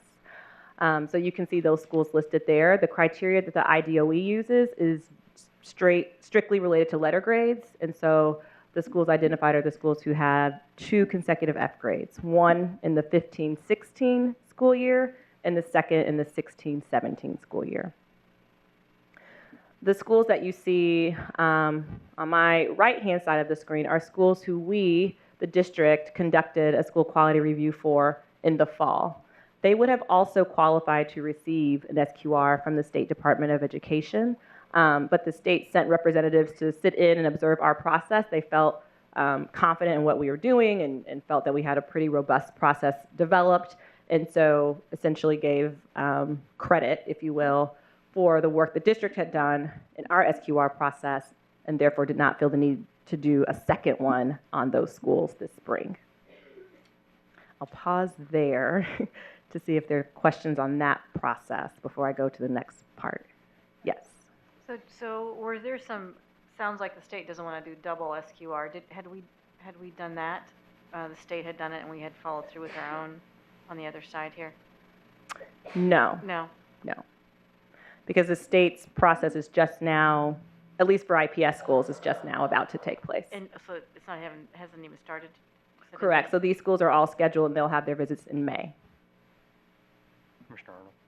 So schools that were reconstituted or start over as innovation schools because of poor performance aren't listed because that was the intervention that was taken? Like where would School 63 being a chronically failing, is that on here? Is that because they became? So they actually would have moved past the school quality review visit because they had more than just the 2 consecutive failing grades. So at that point, for instance, for that school, there's actually a state board hearing to talk about the future of that school. So this is strictly for those schools who have gotten to 2. So this is more of an early intervention. Exactly. It's sort of the early time for them to go in and see what's happening. Yep. Commissioner Gordon, do you have a question? At this time, do we have all of our schools that had 5 years failing, have we did the SQR on them, and we're now just with the 2 years that the state will be looking at? I mean, are we kind of Depending on, so there is one school which you can see listed, Lewis B. Russell. I believe that is at 5 years currently, or maybe at 4 years currently, I believe. They did receive an SQR this fall, and we came in with some recommendations around just intensive supports for that school. There's a first year principal in that school, or a principal in his first year at the school, and so getting time to create his team and culture, et cetera. There's no other school outside of Wendell Phillips who had that number of consecutive failing grades from a state perspective. kind of eliminated those? We have. The thing I will flag for commissioners is the state has shifted their timeline. So it was 6 consecutive failing grades before they would take an action, and they've scaled that back to 4. So it's going to continue to be very important for us to keep a very close pulse on schools who are on that state sort of radar or watch list, so we can make sure we are intervening either with additional intensive supports or other decisions that might need to get made.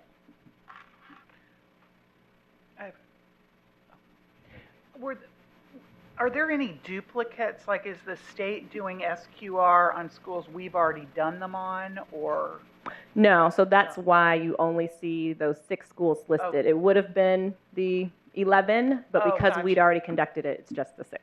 Okay. Yes. And we conduct them after how many years, the SQR? Right. We didn't use the letter grade, so we used the bottom quartile of proficiency and then the growth. So we're using slightly different criteria. That's something the team is talking about internally on sort of alignment. I'm biased, but I think the way that we're looking at it is a little more nuanced and allows us to capture information that just a letter grade doesn't.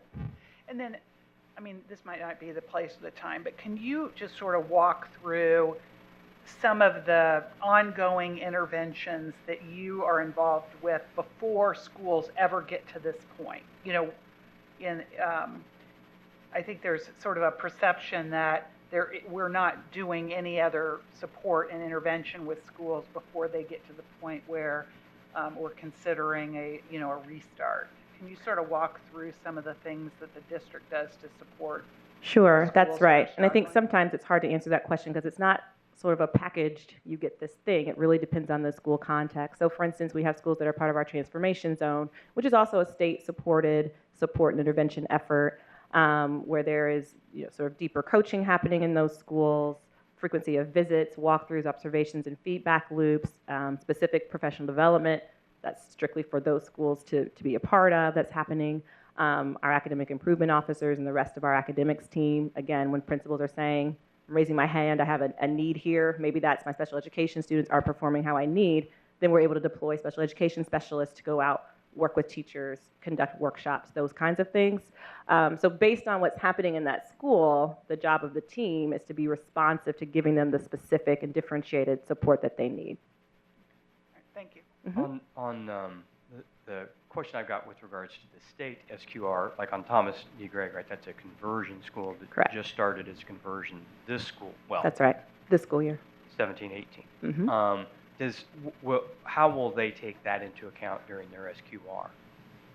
Or will they take that into account? Yeah, that's a good question. I'm not sure if that will play, what sort of role that will play in their feedback. This really is an opportunity for them to just come in and same way that we did and just do a deeper look into what's happening at the school.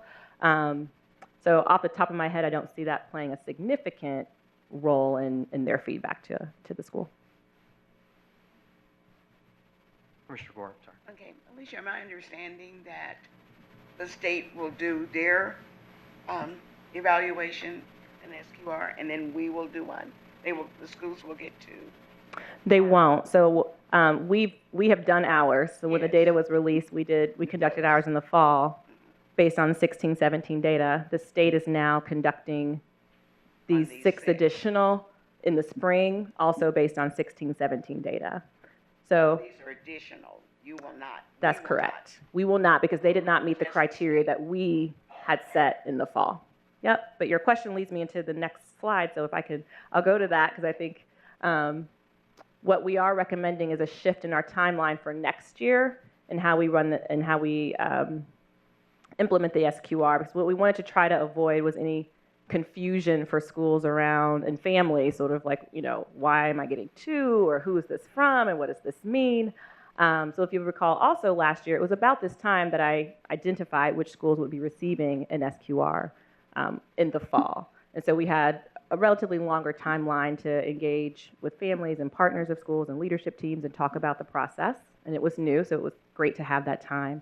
What we're proposing that we do for school year 18-19 is actually move the timeline back and wait until we get the preliminary data back from the state, so that instead of making an SQR, identifying a school based on 1 year delayed data, that we're able to look at the most recent data to then identify those schools.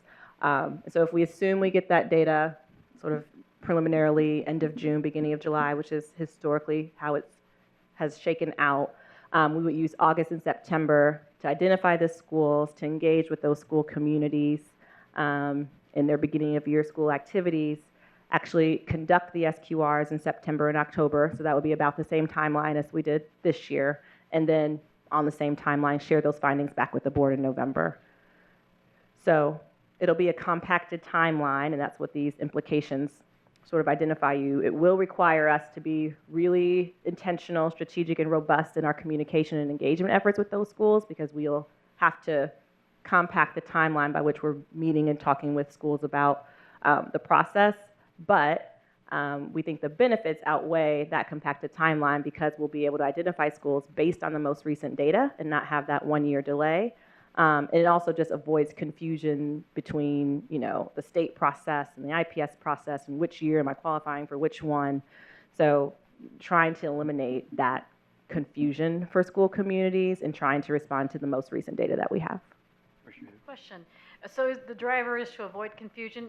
Or in looking at the information, did you feel like did you analyze that there was a shift in data, that it behooves us to wait a little longer to get the most recent data? I think so. I think, for a couple of the schools who received an SQR, their data for this year, they wouldn't at all have qualified to receive one. And so for right now, for the purpose, I think that they wouldn't have gone through the process. William McKinley being a case in point of a school. Now, you could say, well, actually, let's get in there and do an SQR because something's going right, and let's figure out what that is, so we can learn about potentially sharing some of those practices across other schools. I think there's a strong argument to be made for that as well, but there's always capacity to consider, so I don't think we're quite there yet. Well, that was important for me, because that means that you are utilizing your resources in another way that you would have avoided having to have done that with that particular school had you had the most recent data. So you had all this effort, and then you recognized after getting the recent data that you wouldn't have evaluated them in the first place. Correct. And it was still very valuable to get in there and talk with folks, but right, we would have leveraged those resources in that time in a different way. I want to just go back one slide to, I think, 8. Point being, on the August-September timeframe, that you aren't just working with the school leadership, you're working with the families too to inform them of the SQR process, right? Right. So, August being that beginning of school, there's oftentimes back to school and open house and those things happening, that could be a natural time to share with families. Last year we held a meeting for community partners for any of the identified schools. I anticipate we do that same thing again, so those partners understand process and what's happening. And then all of our schools do sort of a state of the school at the beginning of the year, sharing data and top priorities for the year. And so again, that's a natural place to be sure we're informing that school community of what's to come. Commissioner Hoops? So you've presented about sort of topic here. You've presented about the student performance planning framework. Where are we with that? And how does it relate to the SQR? Because we haven't talked about that in quite some time. That's right. We're having lots of internal conversations about it.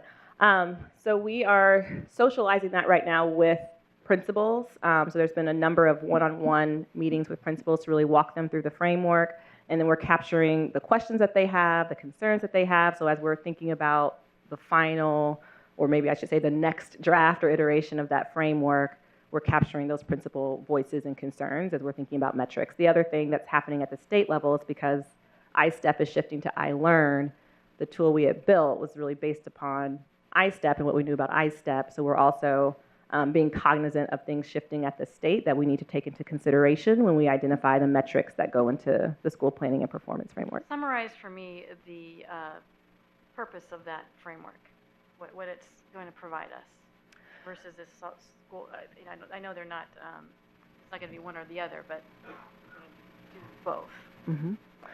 So essentially it'll give us a way to look at all of our schools across, the IPS family of schools and identify schools that are performing well against the indicators that we have said indicate a quality school, and ones that aren't. So instead of right now just looking at schools who, aren't performing as well, we'd be able to say this tier of schools, is performing best as we've identified it. We'd also be able to say and break those down by indicator. So as it relates to student growth, these are the schools who are performing best. As it relates to culture and climate, these are the schools that are performing best. The other thing that tool will include will be beyond just state assessment information. So again, it gives us, right now, there's an indicator on attendance, around discipline, around culture of a school. So again, a more robust picture of all of our schools.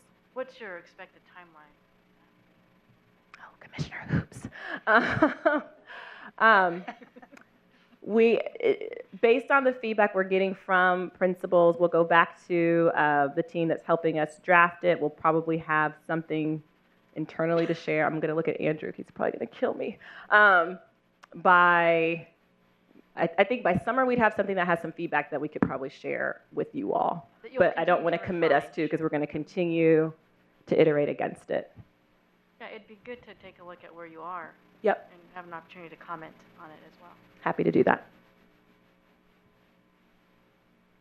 Any other questions? I do have a quick question. On the SQR, because I know that that's sort of focused on the schools that are struggling, but is there any thought to doing SQR sort of routinely with all of the schools, particularly the climate section of it? Because I think we might have schools that, are performing pretty well, but they may have some climate issues. So is there a thought of expanding that? Because I know it's a pretty comprehensive look at a school. It's not just looking at test scores. It's not just, and I just wondered if there was any thought to expanding that. There has been. We've had conversation around that. I think, again, it comes back to sort of capacity and the ability to deploy, a pretty expansive team to a school for a full day of observations and conversations. I think in an ideal world, to have that sort of routine structure would be incredible. It just requires resources. Yeah, okay. I think the thing that I would point to that has taken place recently is more of our monthly convening of principals have been more on-site visits where colleagues are learning from each other and sharing. And so I think as we identify opportunities for growth, that can be a platform in which we go a deep dive in things that are going well and maybe opportunities to learn more about what's happening across the district, and then utilize that as supports for our principals. Okay. Commissioner Moore. Mine is very quick. I know this SQR process is really in its infancy stage, and this is your first year. And so some of the schools we made some recommendations for, and some of the schools we provided additional supports around. Can you tell us, what you have seen happen over this first semester since we have provided those additional supports? Do we feel like, we were able to identify where those gaps were, and does it help us to be able to identify some of the areas maybe in other schools where they're maybe struggling, but they're not you know, at the level where they require SQR, and we can implement some of those things? I think the short answer is yes, it's been helpful. One, I think for more people on the team to sort of have a more, a deeper view and insight into a school. And I think having had those visits just helps to frame context in a way that you don't have if you're, you know, not interacting and haven't spent that much time in the school. There are decisions we're considering now for next school year that aren't coming directly from the SQR, but again, that's informed decisions around additional supports the school might need as we go into 18-19. And even the school, so the school getting that feedback and saying, here are some things we need to shift and move as a result of the feedback we got from the visit. So it's not always generated from central office, it's school saying, this is really robust feedback, and here's how we're gonna pivot in response to it. Any more questions? Thank you. Great, thank you. The last item for information superintendent reports is a brief update on a grant opportunity that the district is pursuing. Our curriculum officer and our student service officer, Tammy and Lisa, respectively, will provide a brief overview of this opportunity with the Richard Fairbanks Foundation for IPS, and I'll turn to them to just share with you more about the grant opportunity and where we are in our application process. Good evening, Commissioners. As Dr. Farabee said, we're here to provide an update on the Richard M. Fairbanks Foundation Prevention Matters Grant. The purpose of the grant is to provide schools in Marion County with funding to select and implement an evidence-based drug prevention curriculum for students in grades K through 12. IPS applied for and received the $40,000 planning grant. So we are currently in our planning phase, and our grant application is due on May 25th. If we are awarded the grant, it will be in effect for school year 18-19 through school year 2021. Some important considerations that we are keeping in mind as we're planning for the grant is we must choose a curriculum from one of the 15 pre-approved curriculums from the Fairbanks Foundation. If we do purchase this curriculum, it will be for a 3-year period. Also, if awarded, we will select specific schools in the district, whether it is, and Lisa will provide more specifically where we're thinking now, where we're going to implement it, but will be for the duration of the grant, and it is expected that we will implement with fidelity. And finally, they will allow us to fund 1 or 2 positions with grant dollars. However, if we do choose to write that in our grant application, we must also submit a sustainability plan so that we can continue those services after the grant discontinues. And Lisa Brenner will provide more specific information regarding where we are in our progress. All right, good evening. So just going to give you a brief overview of a whole lot of work that's being done on the planning process. Upon receiving the planning grant, we put together a Prevention Matters grant cross-functional team that consists of members from different departments throughout IPS, such as Student Services, Curriculum, ELL, SPED, School Safety, Health and Wellness, and pretty much anyone else that we could get to feel passionate about this topic. We also have representation from Marion County, Drug-Free Marion County on the team, so we have a diverse group of expertise. The team started out by analyzing the Indiana Youth Survey results for IPS students.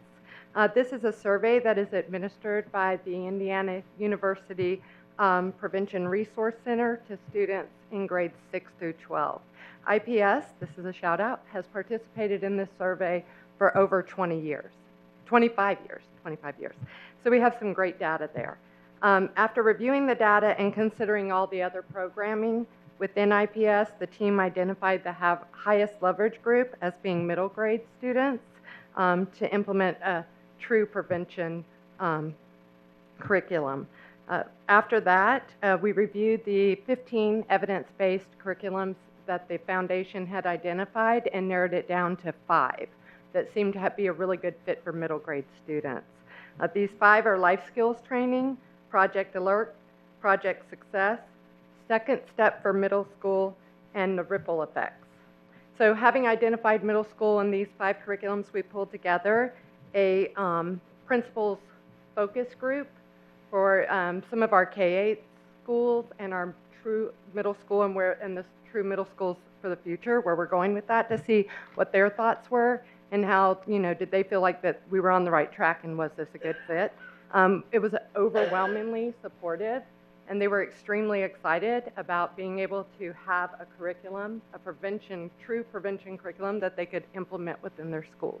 So we were really excited about that.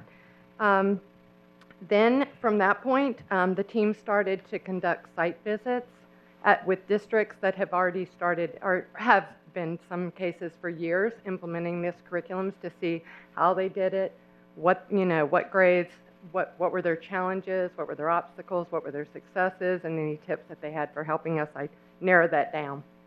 The team participated in a Prevention Matters training academy that was provided by the Fairbanks Foundation, and several curriculum showcases.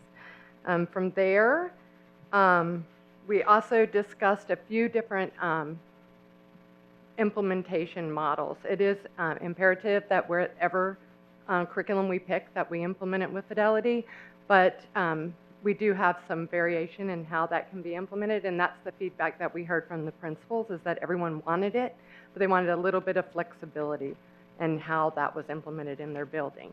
So those positions that Ms. Bowman mentioned, that can be instrumental in supporting that, the implementation, and really helping meet the needs, the design needs for the schools. Throughout this process, we've been utilizing the services of Thomas P. Miller and Associates, as well as the Fairbanks technical assistance that they provided in our development. Our next steps moving forward is we will be finalizing our curriculum choices and our implementation plans in order to submit the grant by May 25th. Thank you, Tammy and Lisa, and also really excited that Fairbanks Foundation has put a lot of attention and resources in addressing some of the challenges we're seeing in our community with drug and substance abuse.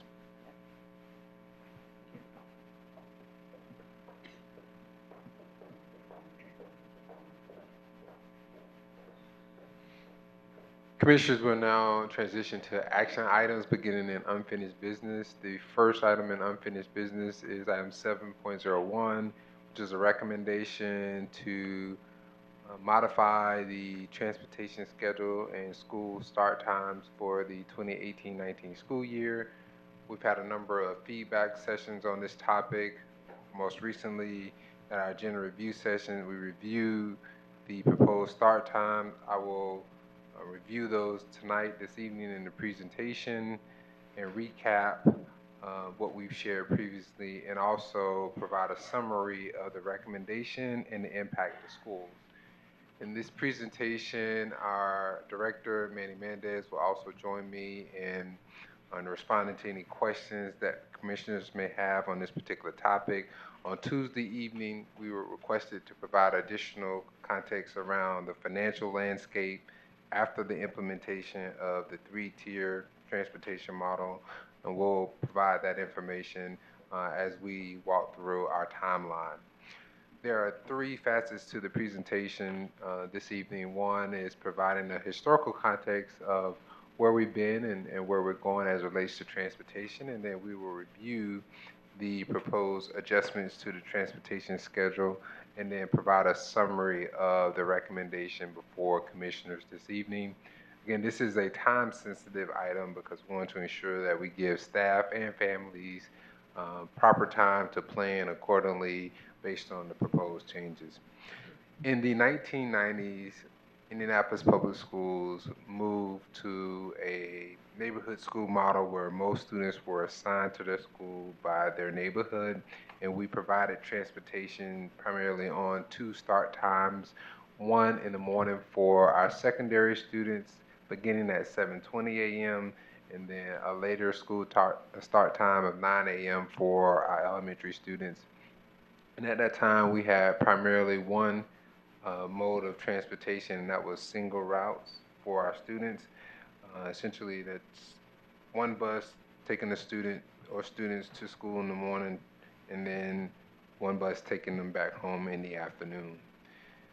In 2016, we began to see some challenges on the use of our dollars that we receive for transportation, where our expenditures were exceeding our revenue, and we began to see a shift in the labor market for bus drivers as we started to experience a shortage for bus drivers. So we decided to hire a consultant to assist the district in studying our operations of transportation and to identify opportunities to be more efficient and effective. And so at that time, we hired Transpar, which completed a study and made recommendations. To highlight the financial landscape, before you is a summary of the funds that we receive and expenditures for transportation.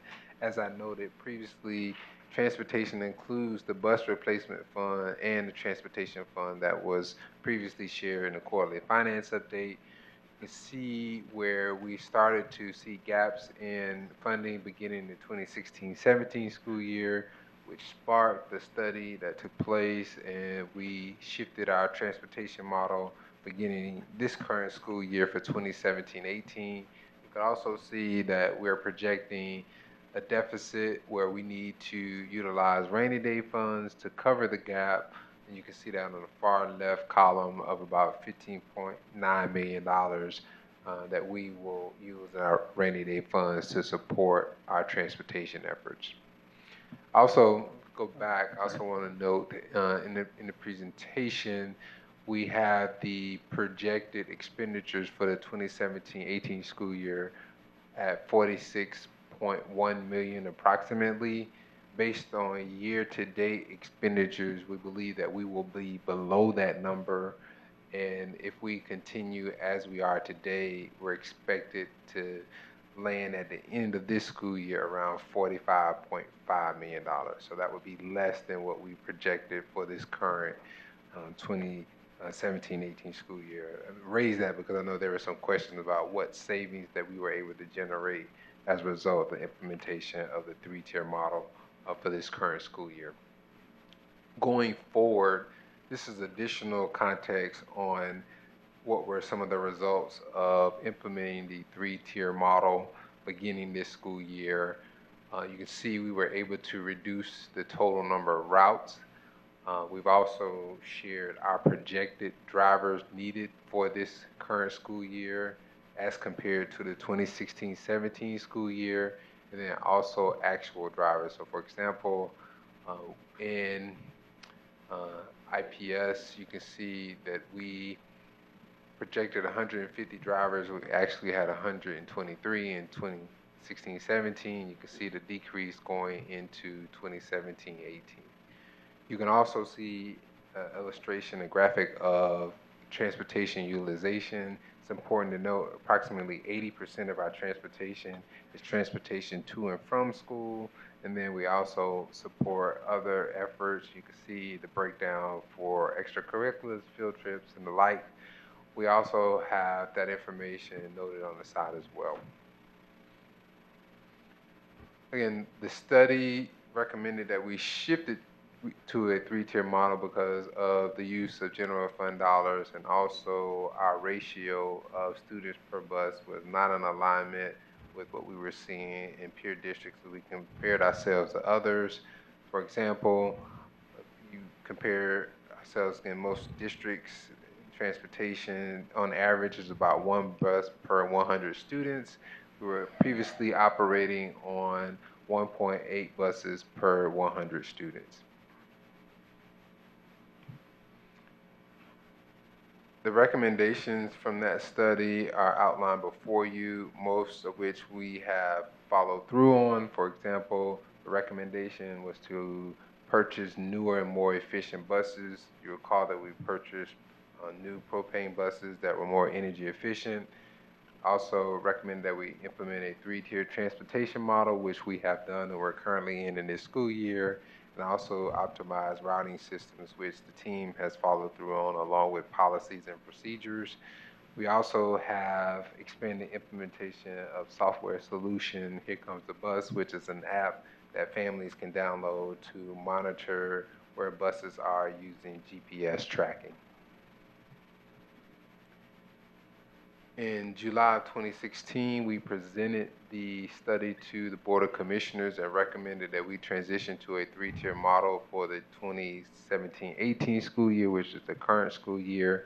At that time, commissioners charged the staff with exploring a later start to the high school day beginning the 2018-19 school year. The thinking was if we were going to have a shift in the right sizing of our high school and change our high school experience, was to make one change at one time beginning 2018-19 school year. As a result, staff had a number of community meetings and engagement and refined a 3-tier model to be implemented this school year with start times at 7:20 a.m. for our high schools and middle schools, and then a portion of our elementary schools and one high school beginning later in the day around 9:20, and then we had a middle tier which was established for our remainder elementary schools at 8:15 a.m.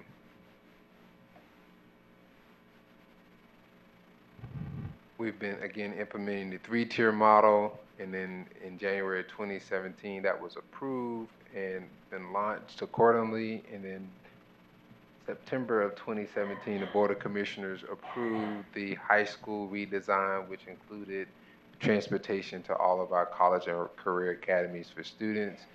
And then the staff made recommendations December around how we might approach transportation in this new model, and then also exploring a later start time for our high school students. Here's some highlights from implementation of the current 3-tier model. As highlighted earlier, we purchased more efficient buses. We also were able to maintain a reasonable amount of contracted services. You can see that 70% of our fleet is currently being operated by Durham Transportation Services, which is our contractor. However, in this current school year, the driver shortage has heightened, and we continue to struggle there as the labor market has shifted. Here again is our current 3-tier transportation model of the 3 times referenced earlier for Tier 1, Tier 2, and Tier 3. And there's other notes again highlighting the driver shortage, time that we try to maintain between routes, and also ensuring that we are mining for cross-town travel where we have choice programs or there's a need to transport students across the district. In February and March, we had community engagement around the potential for a later start time for our high school students and also shifting scheduling. We received feedback from community. We shared that feedback with Board of Commissioners in March, and Board of Commissioners charged the administration with going back and administering another survey to gather additional feedback. And then in April of 2018, we presented a pilot with Indigo for transportation for high school students at Shortridge High School, which is going to be underway in May, and then we'll also have an opportunity to gather data for the first month of school on that implementation pilot. Here's a summary of the guiding principles that we received from Board of School Commissioners on how we should approach any modifications or changes to the transportation schedule. Again, mining for delivery and quality of service, but also when we can minimize the number of buses and reduce routes. Also ensuring that there's minimal impact to family schedules, ensuring that as much as possible that we can limit any disruptions to 10 minutes or less as we think about changes to schedule, and also ensuring that our elementary age students are not being dismissed after 4 p.m. in a late evening. Before you, Commissioners, is our recommendation that we're asking you to adopt for the 2018-19 school year, which includes a 2-tier model with our high school and our middle schools and select elementary schools beginning on the first tier at 7:20 a.m. and then the elementary schools and one high school on a later tier around 9:15 and 9:20 start time. 80% of our schools in this structure would have a time of day for the start of school very similar to where they are now, which would be 10 minutes or less in a shift. And then other schools would experience a shift beyond 10 minutes, excluding some exceptional circumstances, particularly around McKinney-Vento and homeless students. Again, this is another graphic highlighting the tiers that we are recommending. Again, 80% of our schools would maintain their current schedule, minus 10 minutes. And then we also highlight that the tier 1 would include most of our high schools and middle school, excluding Shortridge High School, which will maintain a later start time at 9:15 a.m. And then tier 2, which will include our elementary schools, starting at 9:20 a.m. and dismissing by 3:55. We'll continue to work with our innovation school partners to refine their schedules to operate within parameters of the resources that we have. Before you are the schools that would have changes to their schedule beyond 10 minutes. You can see we've captured all of the schools, and most of which were at a later start time previously. There were a few schools that had earlier start time. We gave the example on Ernie Powell, which was previously at a start time of 9 a.m., which will have a different start time for the 2018-19 school year. And then also Lou Wallace is one that we note, which will have an earlier start time, which was requested. And you can see their current start times and then the proposed start times and then the change between the two.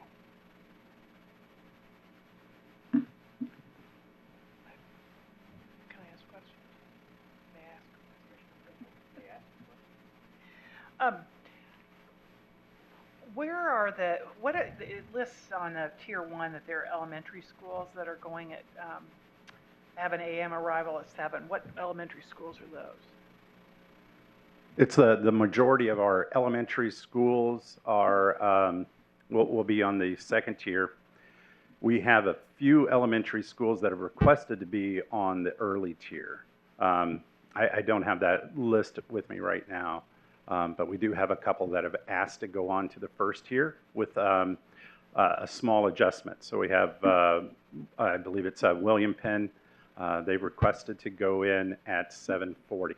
So we were able to meet that request with them because they still pair in the PM because of their shorter day from the high school. So we were able to make that happen for that school. But they're not listed as, because wouldn't they be impacted by more than 10 minutes? No, it was less than 5 minutes. Oh, we because were they okay. are an early start. Yeah, now. they were already okay. early. And then I had a question from someone. Where are the innovation schools in this? So what's happening with the innovation schools is we've been conducting just over the phone conversations about timing, and I've been very happy with their partnership. We've been able to make some recommendations for start times. The key to that is that they work within our pairing opportunity, and they are coming back to us with agreements. So I will have a finalized list of that over the next few days. So it's looking very good. They have some adjustments, but so far it's been a very good working opportunity. But I just have but I'm just trying.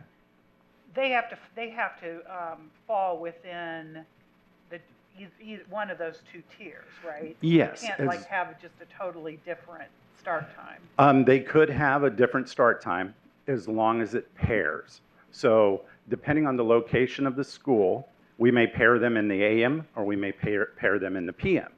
So as long as I get the pairing opportunity, then I'm achieving the optimization of the fleet.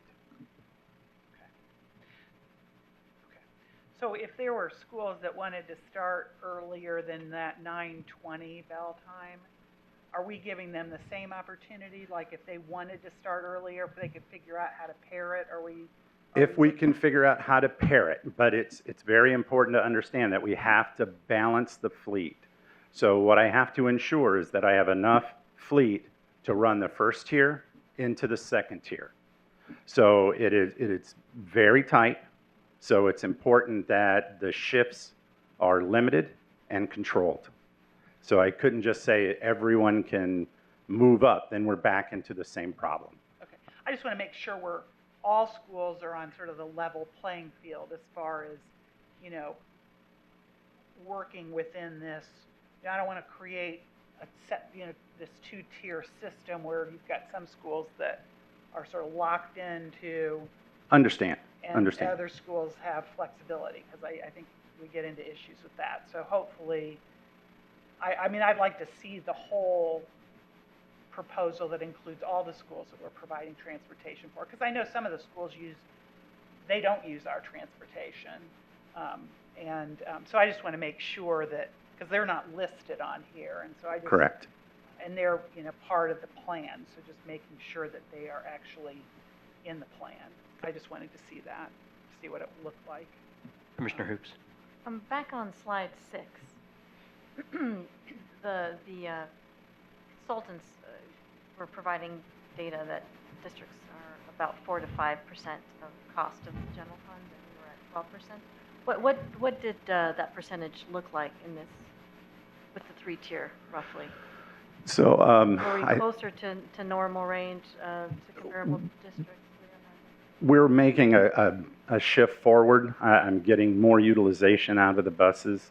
The comparison, I'm still working through how the numbers play out through what other districts are using and how the math works with that. I know that when we look at the utilization, maximum amount of students on the bus is what we drive for.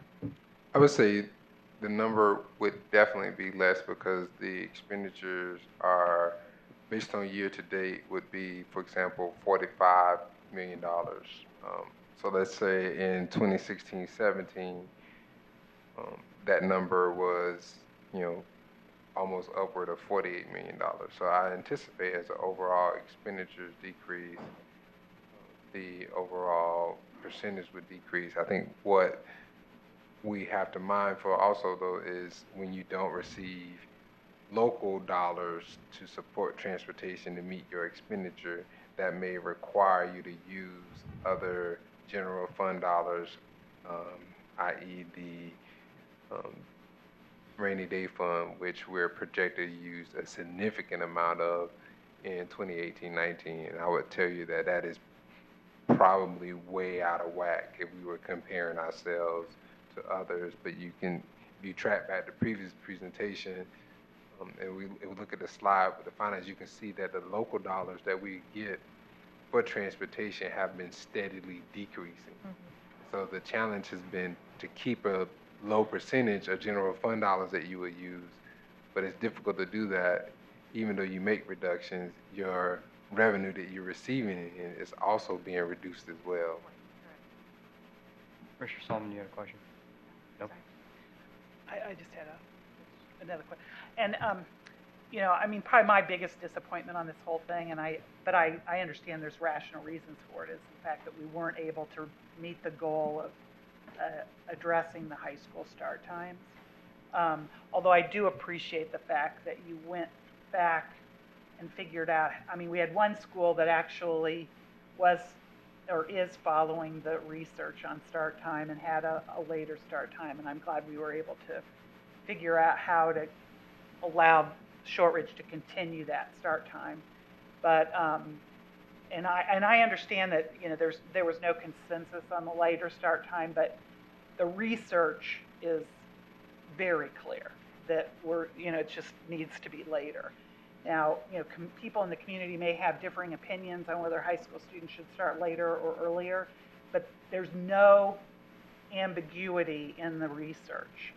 And, and so I hope that if the pilot works well with Shortridge, with Indigo, I hope that we can move towards a full partnership with them so that our high schools do have more flexibility in changing their start times to one that actually meets or addresses what the research says. So, I'm keeping my fingers crossed that Shortridge Indigo pilot goes well. I know there was rider training today. There was, and tomorrow too. Yes, and I saw the pictures of that, and people were on the buses, and so I'm very excited about that. But I'm just very disappointed that we were not able to get there on the high school start times. But then, it's a trade-off. I mean, if you had high school kids starting late, then you're going to have elementary kids starting potentially too early, and so it just we do have financial. We can't have one set of buses and transport everybody at the same time. That's financially just not possible in our district. So, I appreciate all the work you've done on this. This has been a frustrating and complicated and process, and I know, families have been very frustrated. I do have one last question, though. We're not changing transport. I mean, this is 2 years in a row that we've had to make changes on transportation. I mean, are you going to be able to guarantee that at least in the near future we're not going to have to do this again? Because I think it causes huge disruption to families. I mean, my kids went through IPS for 13 years, and I'm pretty sure they had one change in start time of 10 minutes in that entire 13-year period. So I hope that we can, stabilize these start times so that we don't have to do this again.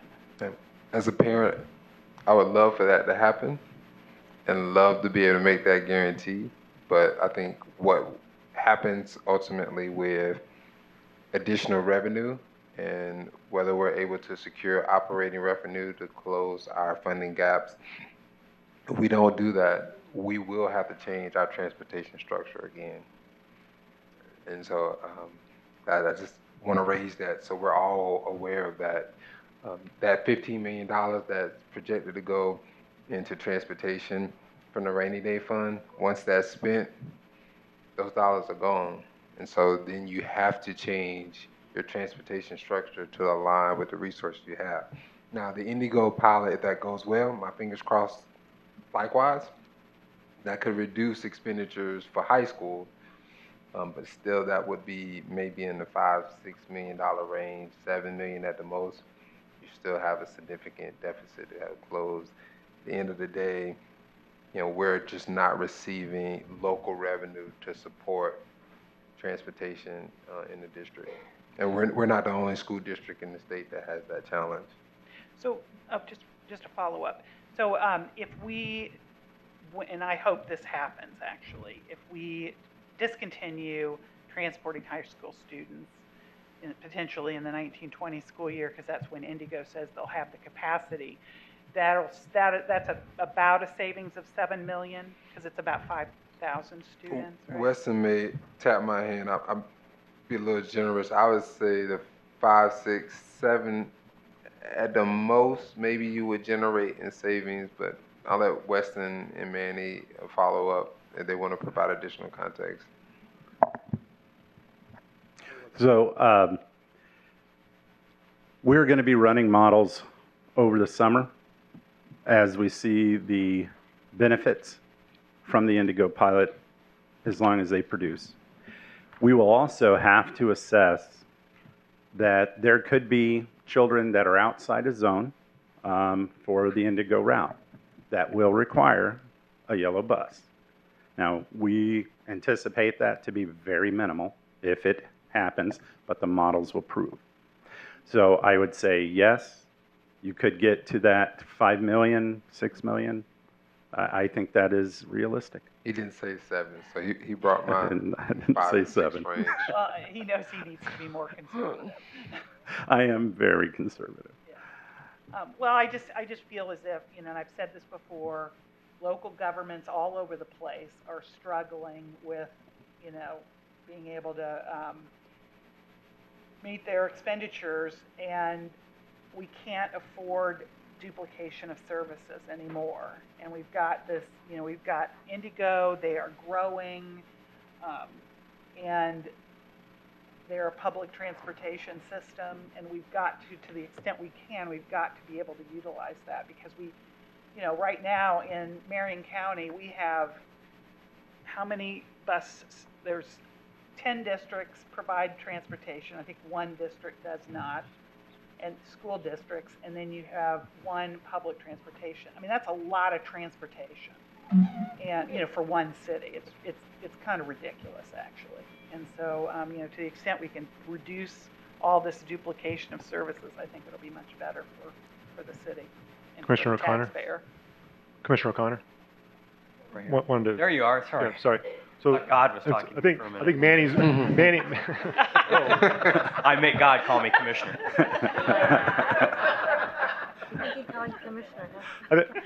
Manny's been the main point of contact for the Indigo pilot, and I think there's great opportunity for us. There's a lot of unknowns of where kids are going to be going, what school and all that, I think in the long run. But if I can share an anecdote, I mean, on Tuesday night, Commissioner O'Connor, you talked about sharing, districts getting together. I think that is, we're at a point in Indianapolis where that is a necessity.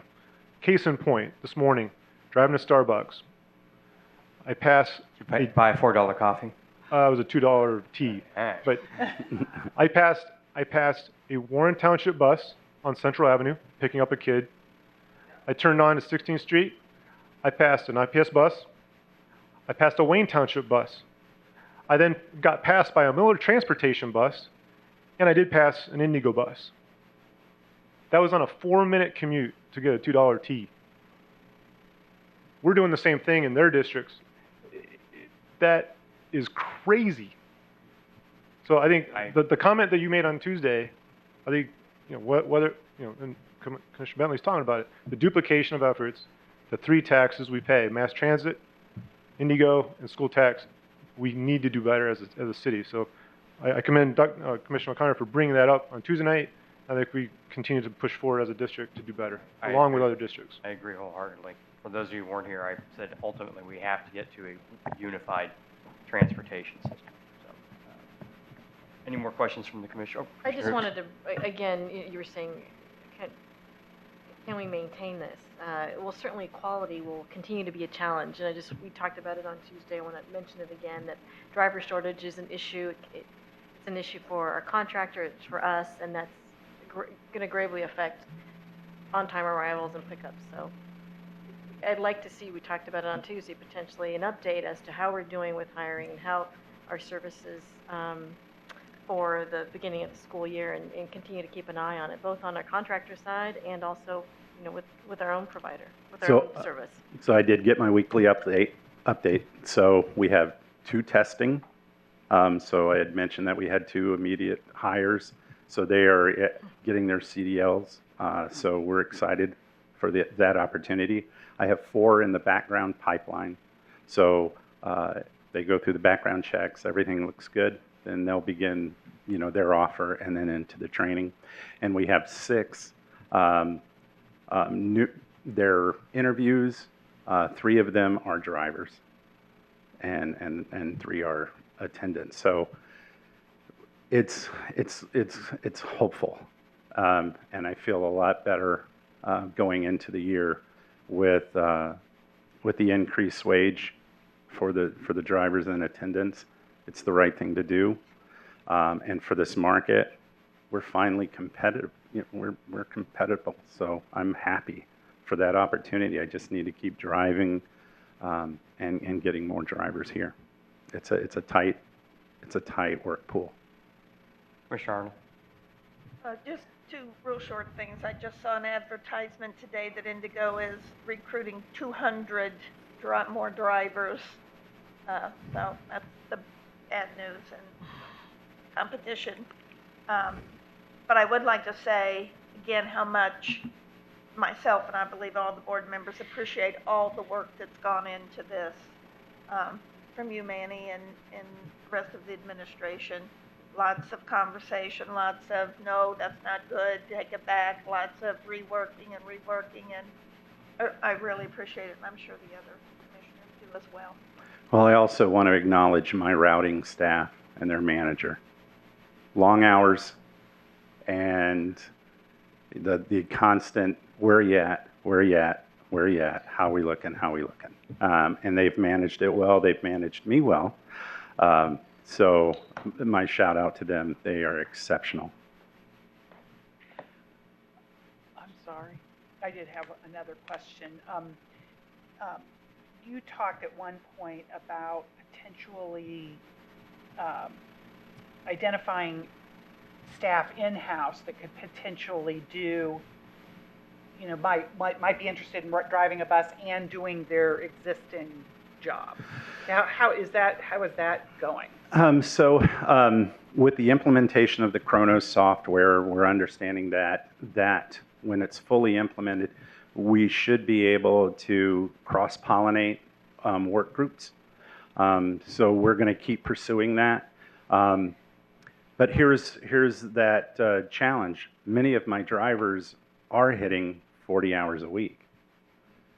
So there may not be a true pool to get that kind of, get those hours out because they're already achieving those. But we're still going to pursue it. It's a great idea, and we're going to keep going after it. Okay. Thank you. I believe we have several individuals signed up for comments on this item. Please come to the podium when your name is called. Please remember the directions from the earlier public comment period. Mr. Grammelsbacher. Yes, sir. We have 4 on this item identified. Mary Jo Easley, please, if present. Followed by Angela Hughley, if present.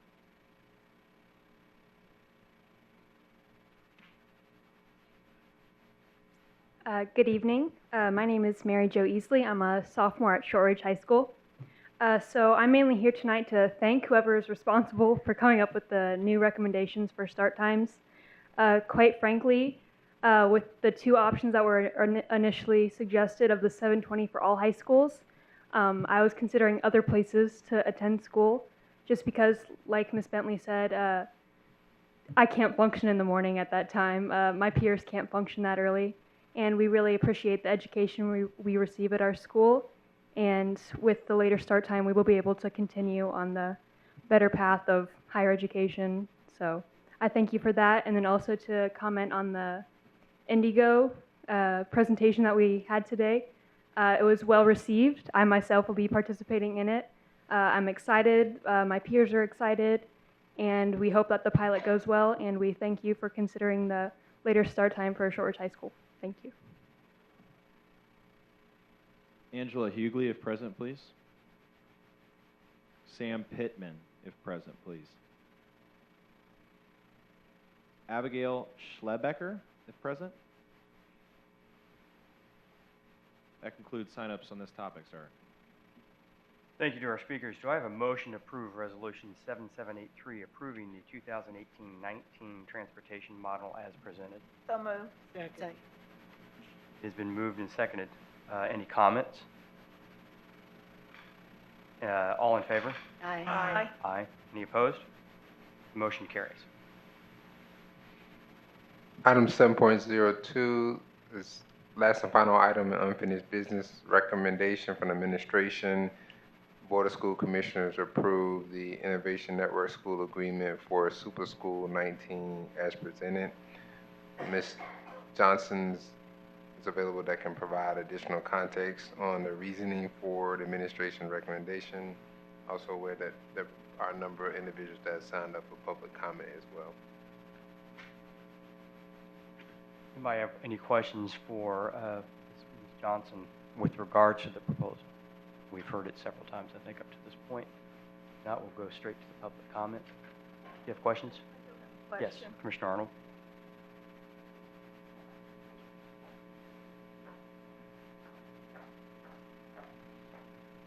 I know that stability in the teaching workforce has been an issue, not only with this recommendation, but with other schools, as far as, you know, how important is it that the teachers who are currently there remain when it becomes an innovation?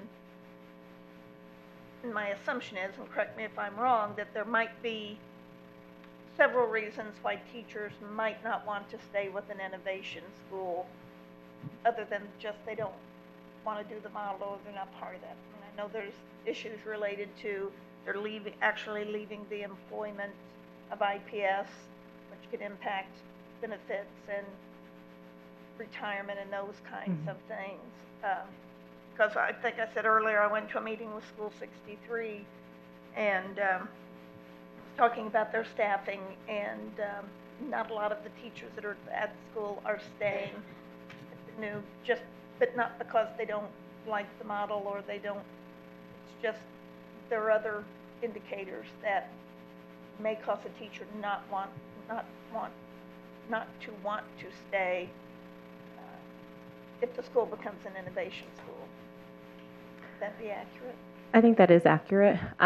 In conversations that Principal McClure has shared in terms of commitments or intent that's been shared with him directly and personally, we estimate that number to be between 65 and 80% if you consider the staff who are either would be new to the building and are considering an offer or are currently in the building.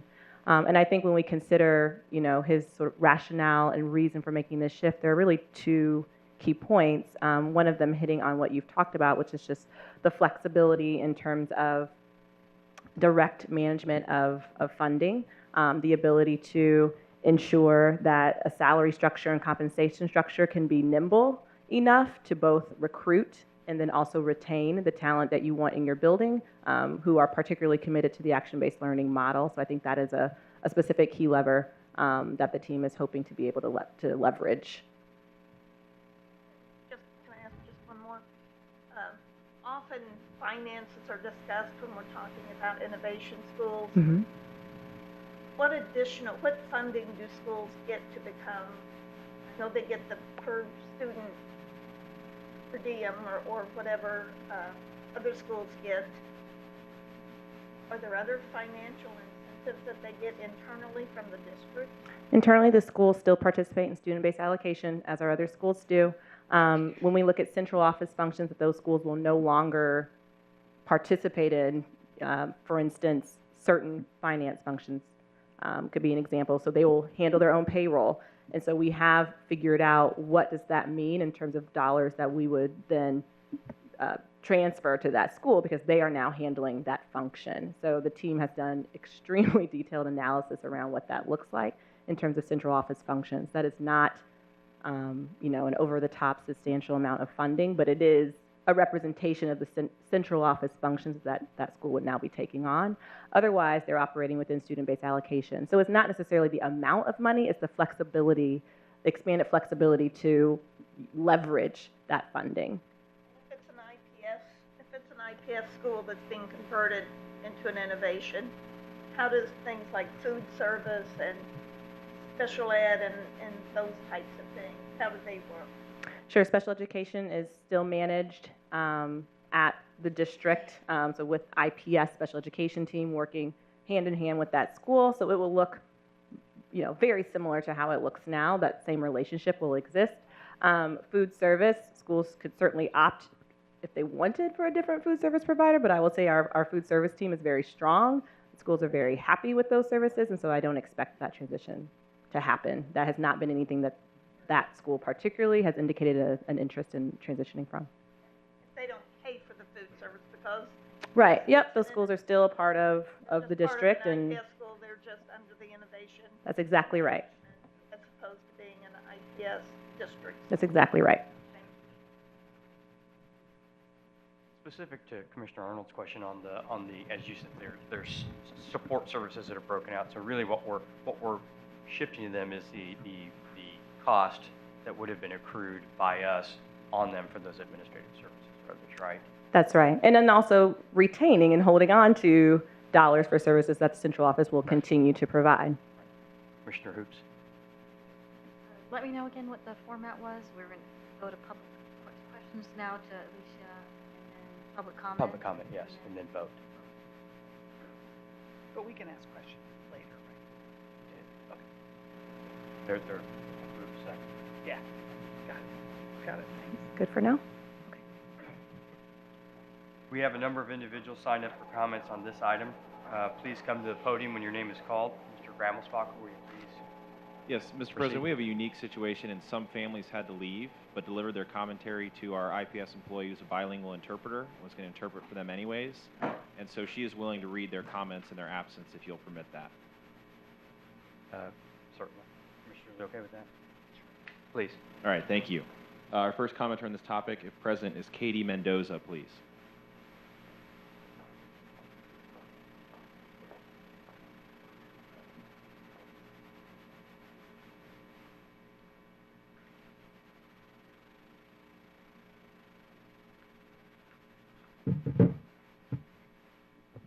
Short, sorry.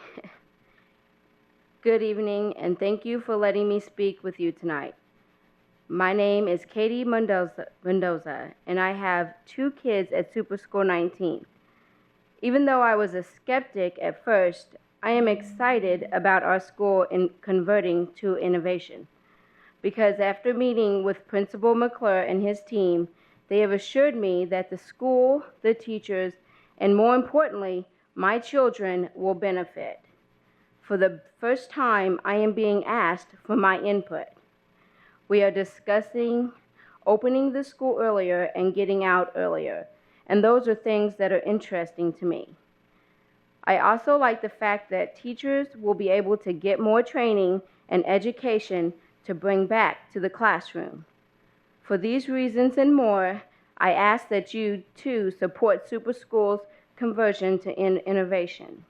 From what I hear from parents, Principal McClure, and other school leaders is that instead of turning their back on kids with discipline issues, they will work with them more, talk with the children, and find out what's going on with them. I believe that Principal McClure and his team will be able to work together as a team to help children and families. If this change happens, I hope to see more opportunities for parents and kids to get together for fun and activities and not just meetings. If the school does switch to innovation, what I would like to see happen is more family and staff to come together for fun activities like pitch-ins. I would also like to see more field trips to help teach our children about history with the opportunities for parents to be involved too. As a parent that is involved, I enjoy coming to school events to meet the other parents and staff. I am concerned a lot of our teachers that are leaving the school that have been there for a long time. My kids and I are unhappy with this change.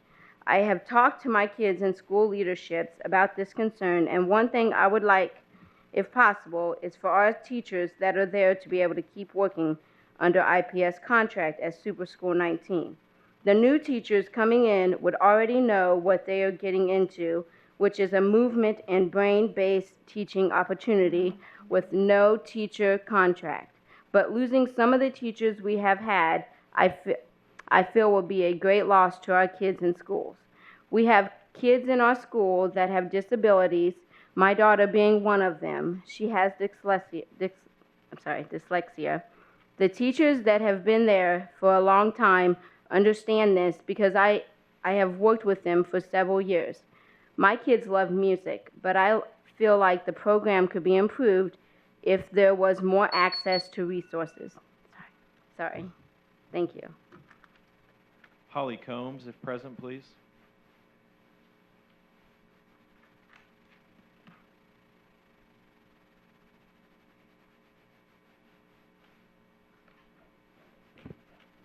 Hello, members of the board. Dr. Farabee. I have many petitions here signed by parents that are in support of innovation, so I wanted to give these to you. Thank you. I am not only a parent of a student at IPS 19, I am also an employee of IPS at 57, and I'm a parent involvement educator. I support IPS. My mom worked in IPS my whole life, and I really like that this is my son's 4th school. 4th. My son also has dyslexia, as well as myself, and he's a highly intelligent kid. Throughout my journey at IPS schools, I found that when I got to IPS 19 that I was listened to. that my son was celebrated, that his 504 plan meeting was not sad and scary. It was a celebration of my son's gifts. And that is why I like School 19. School 19 actually comes around me and listens to me. I can't tell you how many innovation meetings I've been to and invited to and fed. They want us to understand that the school will have more choices and have an ability to better serve my son, who is amazing. I tried to get him to come, but he was more interested in his game that he was playing. But he's a beautiful young man, and I wish he could have told you how it changed for him when he was able to say, I want to go to school. He stopped hating school, and that's really a big deal to me. And he'll go to school there next year, and then we'll go on to high school. But it's a big deal when your kid can know that he's going to be accepted, celebrated, and loved at a school. And that's why School 19 is so valuable to me and my son. Ivania Hernandez, please.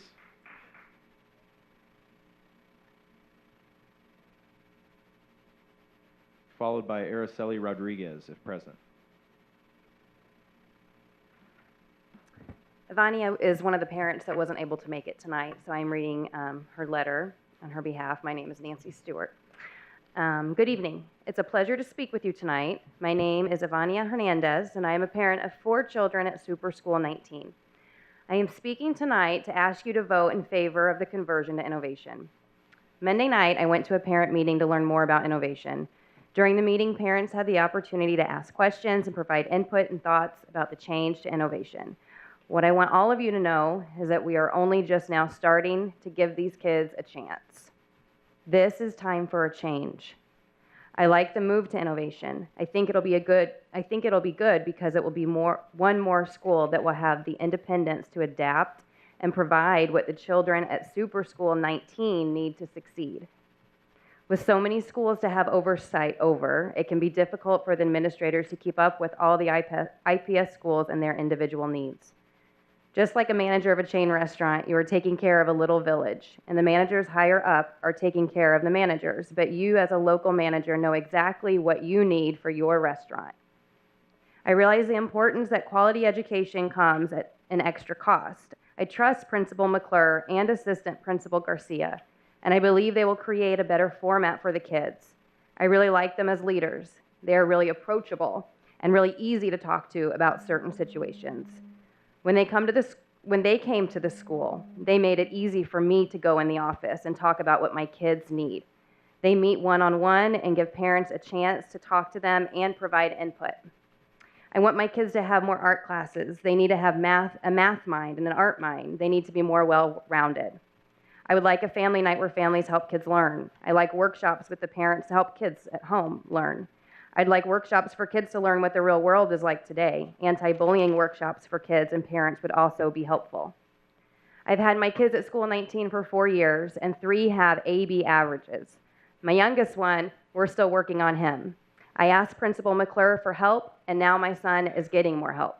I feel like as a parent who checks my kid's book bag every night, I want more one-on-ones with teachers and more parent and touch days. I want teachers to send papers home every Thursday night on what my kids need. I want to work together for the betterment of my kids. I hope to see more diverse teachers in the building and better translation services as a Spanish-speaking parent. I also hope to see more sport activities for the students, more clubs, and a computer lab. I believe moving Super School 19 to innovation will help make these things happen. It will be better for the students, and more parents will get involved. Please support this change to innovation for our children. Thank you. Araceli Rodriguez, please. Good evening. My name is Maria Herrera, and I am reading this statement on behalf of Araceli Rodriguez, who could not be here today, in favor of School 19's conversion to an Innovation at Work school. It is in Spanish, so I'll read the Spanish portion and I'll try to interpret as well. Buenas tardes, miembros de la Junta Escolar de IPS. Me llamo Araceli Rodríguez y tengo una hija en Escuela 19. Mi hija se llama Yaritzi y ella tiene 6 años y está en el kinder en la escuela. Good evening to the school board members. My name is Araceli Rodriguez, and I have a daughter at School 19. Her name is Yaritzi, and she is 6 years old, and she goes to kindergarten at the school. Hasta ahora he tenido una gran experiencia con la escuela y el maestro de mi hija. El maestro de mi hija habla español y eso es muy útil para mí y para mi hija. Up until now, I've had a great experience with the school. My daughter's teacher speaks Spanish, and that is very useful for me and for my daughter. La escuela nos proporciona tareas como lectura, matemáticas y ejercicios de palabras. Me alegra que la escuela ya está trabajando para prepararla para el próximo nivel y mi hija le gusta aprender. The school gives us homework such as reading, math, and exercises with words, and I'm really excited that the school is doing a great job in preparing her for the next level. Yo escuché acerca de la innovación asistiendo a un desayuno para padres donde el director Mccall nos mostró cómo se veía el aprendizaje basado en la acción y cómo la innovación podrá ayudar a traer mejores programas a la escuela. I first heard about innovation at a parent breakfast where Principal Mccall demonstrated for us how action-based learning would go on in the school. And I learned how innovation can help bring even more programs to our school. La escuela mandó un folleto y preguntó qué querían tener los padres en la escuela. Me informaron muy claramente que al firmar la petición significaba que yo apoyaba la innovación y lo hago. The school sent letters home and asked what parents wanted for the school. They clearly explained to me that by signing the petition, we would be supporting the conversion to innovation, and I do. En la reunión a la que asistí sobre innovación, aprendí que nuestra escuela podría ganar la flexibilidad para cambiar los horarios de innovación, inicio de la escuela, perdón. Deseo ver que la escuela tenga un día anterior. At the meeting I assisted, I learned that the school could have more flexibility with innovation, and would allow the school, for example, to start a little bit earlier. Is it okay to go over? Thank you. All right, thank you. Liliana Ortuno, please.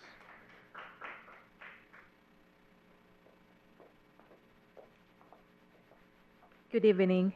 This is in behalf of Liliana Rodriguez. Hello. This is also in Spanish, so I will try to translate as I read.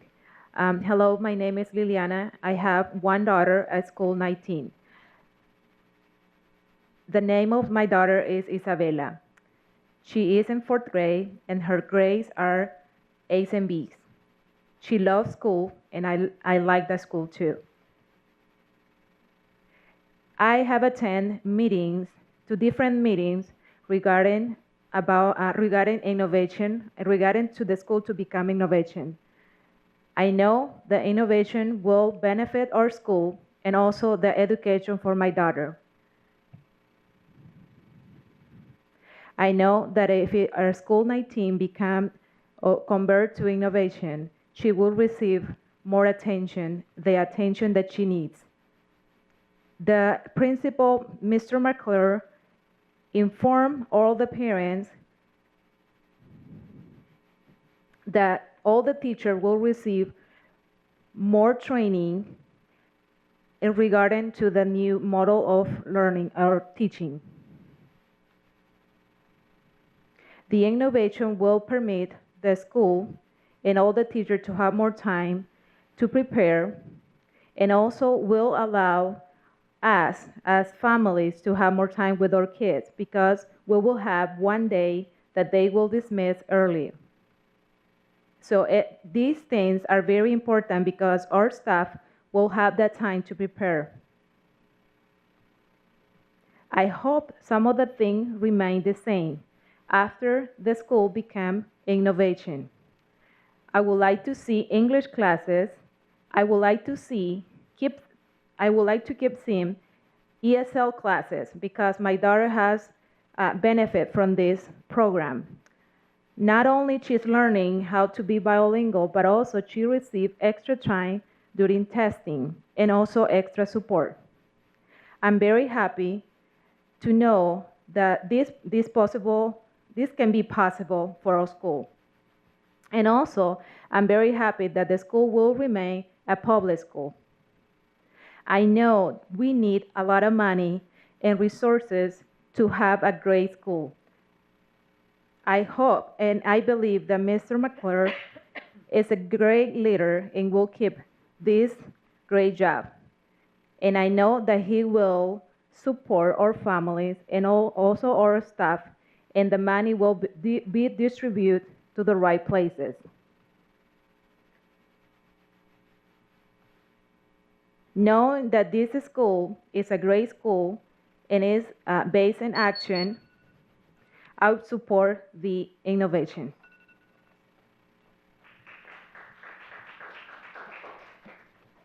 Jacqueline Vasquez, please. In behalf of Jacqueline, hello, my name is Jacqueline Vasquez. I have 3 kids in school 19. Their names are Mariela, Jasmine, and Misael. At this moment, my kids have very good grades, and during testing, they also have good grades.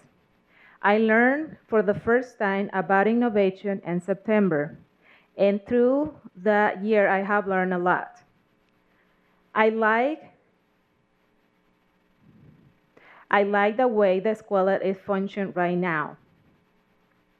The school have a meeting for all the families, and I like that they involve us. I hope when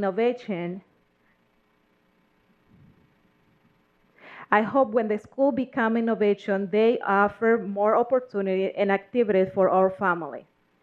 And also will welcome our Latino families and also welcome our kids. I am a parent that always are involved in school. I always come to the school and ask how my kids are doing. And sometimes I have observed that some of the teachers do not have the patience to deal with behavior problems. I believe they will benefit from training in how to manage and how to deal with these problems. These are some of the things that I would like to see if the school become innovation. I would like to see more bilingual staff up front and also more bilingual teachers. I would like to see that the teacher will receive more trainings during the school year, that they will provide English class and activities for all the family. At least, I hope that the school will learn how to welcome and how to support our Latino families. I would like to see more technology and more attention for those kids that have learning problems. More options and more healthy lunches. I want to let you know that I support the idea of the school 19 to become innovation. Thank you. Eric Van Veelen, please, followed by Emily Crandall.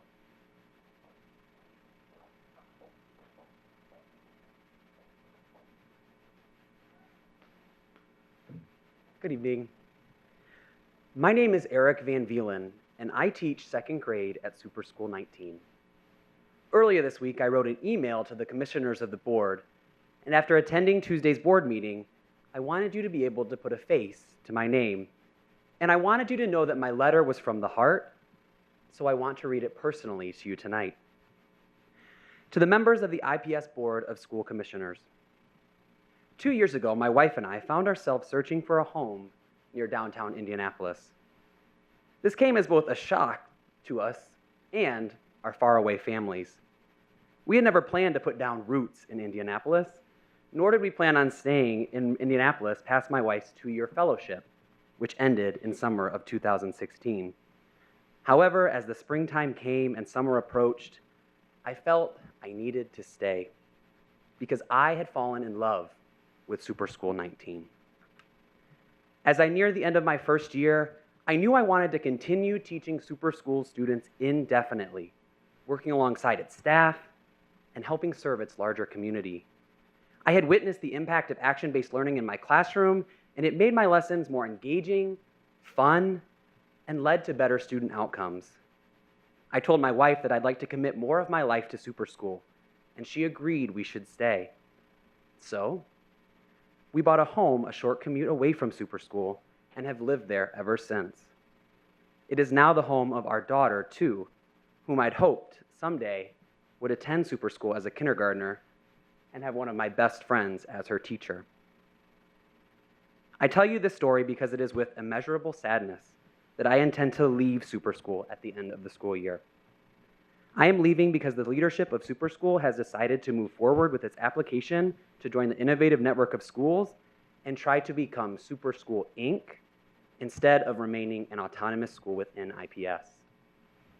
It seems as if our new administration wants to tear down the place I hold so dear in order to build it up. And I and many of my colleagues disagree. I know that district-level decisions are multifaceted, complex, and they are rarely easy. However, as you consider accepting Super School's application to become innovative, I ask you to make the decision that will keep the school's community as intact as possible. Please try to follow the path that will keep the most teachers at Super School. Please try to choose the way forward that will disrupt the least amount of families and cause the least amount of disdain on the school culture. Please vote for what you believe will be the best choice for the school, students, and the colleagues that I love. I appreciate all that you do for the students, family, and larger community of IPS. Thank you. Emily Crandall, please. Followed by Christy Owens. Christy Owens is next, please. Good evening.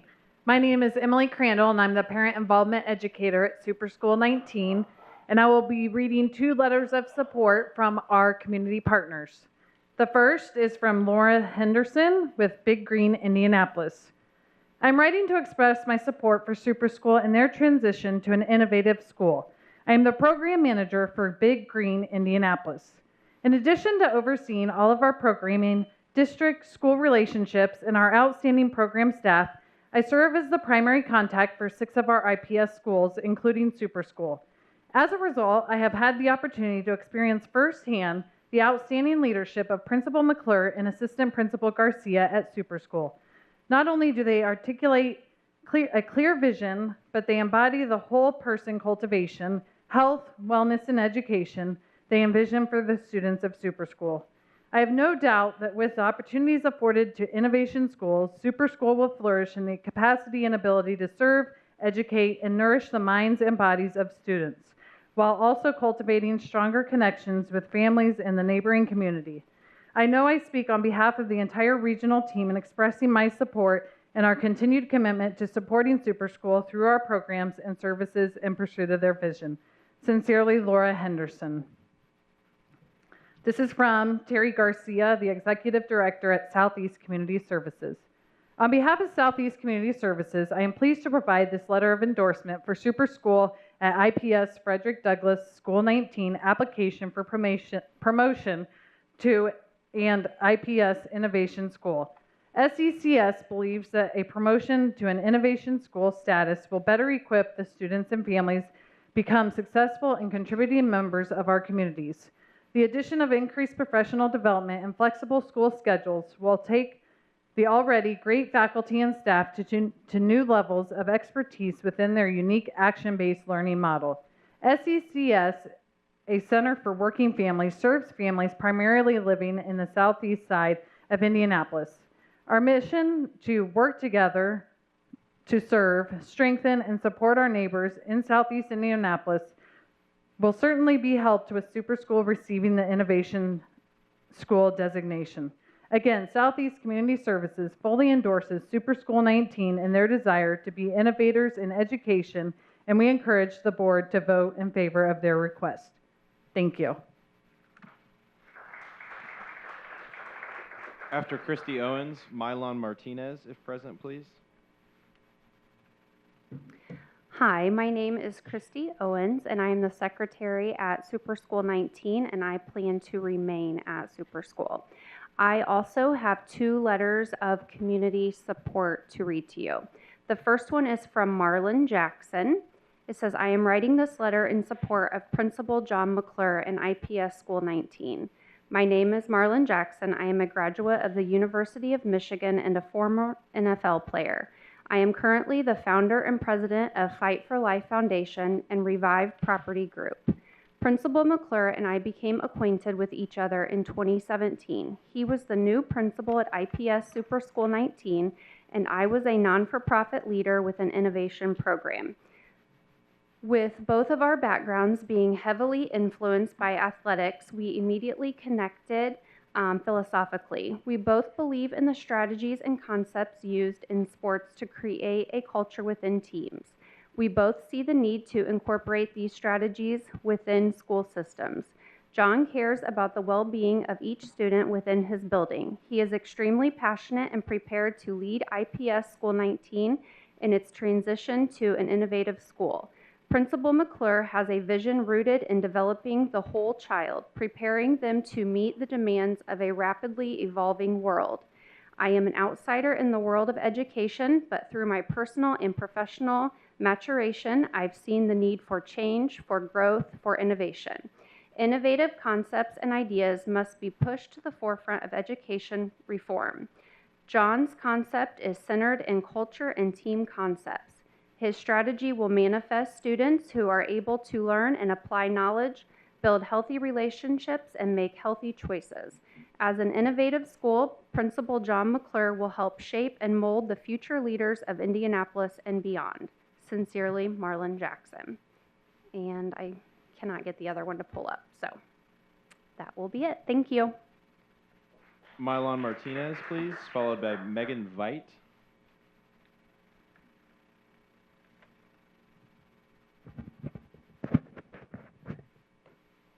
Good evening, School Board Commissioners. My name is Milan Martinez, and I'm a special education teacher at Super School 19. I'm also a proud member of my local education association and alumnus of Arlington High School who returned to IPS to teach. I am here today to implore that you consider voting against the conversion of Super School 19 to the innovation model at this time. Although I applaud the efforts of my administration to provide students with support and services, I am here to represent the students we serve and present data regarding student outcomes at my school in support of my fellow teachers. I am a proud public school educator and respectfully disagree with the decision of my administration to continue pursuing innovation when we can provide these services for students, staff, and the community as an autonomous school. While it is true that a number of concerned staff members have approached me with concerns regarding how administration has approached the conversion process with a lack of transparency and seemingly aggressive tactics, most of us are more concerned about where it leaves our students next year. The students we serve ask us questions like, will you be here next year? Where will our teachers go? Why do things have to change? To which the answers are difficult to provide because we, 1, care so much about our students, and 2, want them to make their own choices regarding how they feel about a potential transition. Our students are so bright and intelligent, the thought of leaving them breaks my heart due to the relationships I've formed over the last 2 years. It is true that I am a young professional and I have further to develop in my craft, but there are a number of highly seasoned, effective teachers in my building who have a lot to offer students and fellow teachers in terms of love and growth.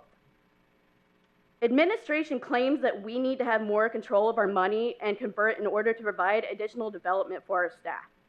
So let's start with student needs. What do our students need? They need structure, consistency, and they need their teachers to stick around. Morale is low due to lack of support. 3 teachers have left this year already. My school is a D-rated school, true. But as an autonomous school, it is graded on a 2-tier system, which grades schools based on performance as well as growth, whereas newly converted innovative schools such as Cold Spring School and Emadonin Elementary School have the option to be scored on growth outcomes alone for 3 years. And this is not saying anything about those teachers or that administration, it's just the truth. My school's ISTEP scores from 2017 are similar to Cold Spring, with 37.5% pass rates on math and 48% pass rates on ELA, whereas Cold Spring's pass rate is 40.1% for math and 45.4% for ELA. yet they are an A-rated school and my school is a D-rated school. It is worth noting that my school has similar growth scores for ELA and math. Cold Spring is at 51 and my school's at 45.5% for ELA, and Cold Spring math is at 48% and my school's at 45%. It is worth noting that my school's 2017 IREAD 3 scores are at 87.8% pass rate and Cold Springs are at 71.4%. It is also worth noting that Carl Wilde 79, a school rated on the two-tier system, had higher ISTEP performance and growth scores than Cold Spring, yet is a C-rated school.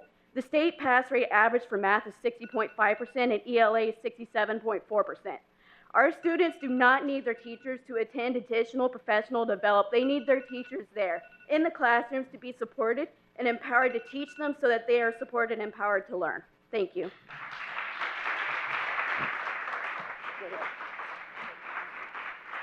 I also emailed this letter and the comparison data to you. Thank you. Megan Veit, please, followed by Rachel Chambers.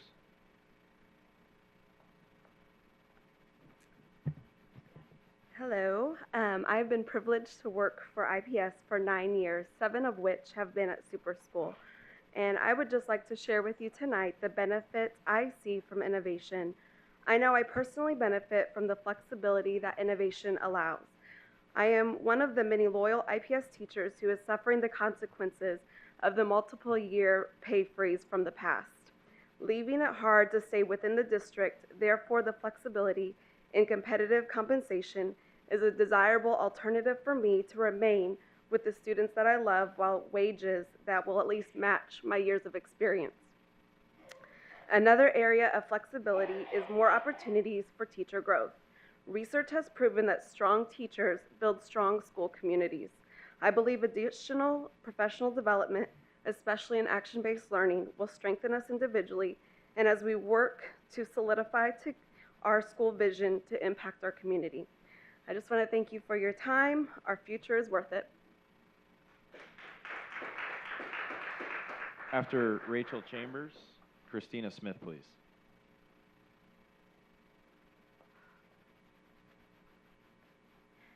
Good evening, Dr. Farabee and esteemed board members. My name is Rachel Chambers, and I am a 4th grade teacher at Super School 19. Tonight, I am here to humbly express my support for innovation. One of the primary reasons for my support stems from my desire to receive consistent professional development.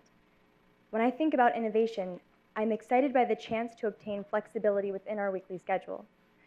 As a teacher, I wholeheartedly believe in our action-based learning philosophy. It's a practice that inspires joy in learning and responds to the neurological needs of our students.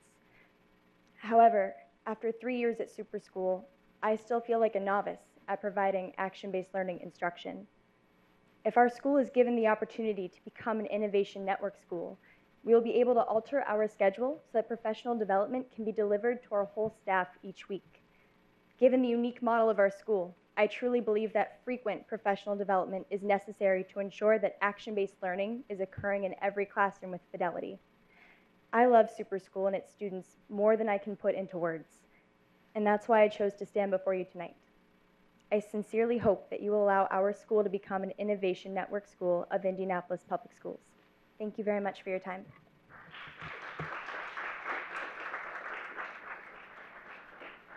After Christina Smith, Jay Hoosier, please. I apologize. I had a printer malfunction today before coming, so I sent an email to you all at the beginning of the meeting with some things that I'll be referencing. There are many at 19 who are against their school becoming an innovation school. They've expressed concerns with how this process has been handled as well. This is briefly how the process has occurred to teachers in the building. Last year, teachers voted against innovation, so it was not pursued. Now, Mr. McClure was hired and began talks with IPS about converting Super School to an innovation school, this just after being there for a few weeks. On December 4th, Mr. McClure filed articles of incorporation for an innovation school not yet approved. I have included the evidence in the email to you. Teachers were first polled about converting to innovation later in December after he filed and at the staff holiday breakfast. Those questions are in the email as well. They weren't really questions, as more of gauging if teachers wanted to stay at the school or not about their desire to become an innovation school. A parent meeting was held in which Mr. McClure, I was there, and a representative from Stanford Children lied to parents about how the school currently receives grants and told them that all their problems would be solved with innovation. They talked about drastically increasing the number of ESL teachers and interpreters and hiring more staff to help the parents' children. As we know from his presentation on Tuesday, that's not in his agenda. Ms. Gore attended a parent meeting in which she was able to see dissent. Stanford Children has continued to run costly parent meetings using shady tactics to get parents to sign the support petition, including having the petition be the sign-in sheet. Teachers were told the process was on hold, and then this shows up on the board agenda. Tuesday, Mr. McClure presented to you and stated that he needed an innovation for professional development, which he can offer now, by the way, and doesn't. He was also unable to give any other real reasons as to why he wanted to become an innovation school. One teacher had her fourth graders writing letters and making posters in favor of innovation without their parents' approval. She told them that they would be able to change the lunch menu and uniform policy. These students reported that to their other teachers. Teachers cite that only 1 hour of professional development on action-based learning has been provided this year, despite more than ample opportunity to do so. This brings us to tonight. You have in your email 5 letters from teachers and a list of 20 teachers. And if you note the teachers, if you go into who they are, it's almost every single classroom teacher in the building. The first 2 rounds of choice process have already ended. Parents have already made decisions on schools for the year. Major changes that are unnecessary should not be made now. Who is telling parents that the majority of their wants that for their school aren't possible now? They all are. Who is telling them that all of these other things that will happen when we all, who is telling them that all these other things will happen when we all know that the resources aren't there? I urge you as a board to listen to teachers and listen to parents, look at facts, and vote no on Super School Innovation Agreement.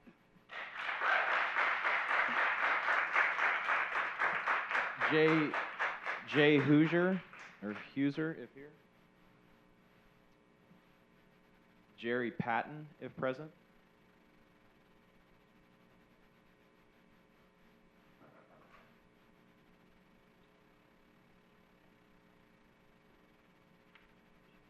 Hi, I'm Jerry Patton. First and foremost, I want to thank you as a parent.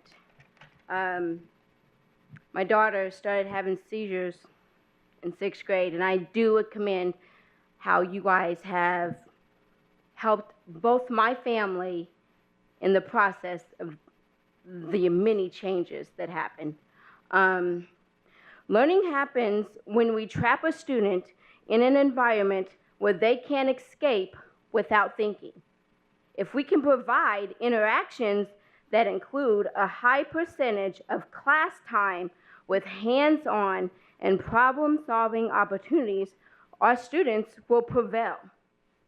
In order to create an innovation and creative environment, risk has to be taken. I have a bright young daughter at Super School 19, who, by the way, has ADHD and is able to bounce on balls all day and learn. I love it. She loves her environment. She absolutely loves going to school. She hates when she's sick. It's the worst day ever. With a great administration backing her up with her success, I also have a son that's at Cold Spring, and I've also witnessed some of the amazing things that has happened since they changed to innovation. The staff at Super School 19 will have a great opportunity to grow and provide my child with a great success if we go innovation. Not just because they are already a great team, but it will provide our community with the support our families need. Thanks for your time. That concludes sign-ups for public comment this evening. That's the final sign-up for public comment this evening. You read a couple people who maybe not were here. Can you go through them one more time in case they've come back in? Jay Hoosier or Huser was the only one on this topic that wasn't present. Thank you to our speakers. Do I have a motion to approve Resolution 7784 authorizing the Innovation Charter Agreement as presented? So moved. Second. It has been moved and seconded. Any comments regarding the approval of the charter agreement? Commissioner Arnold and then Commissioner Change is never easy. I think we've had staff speak against the innovation. I think we've had staff who's spoken for it. We've had parents very much appreciate the fact that parents have been engaged and have either sent in or come and sat through this long meeting to express their support.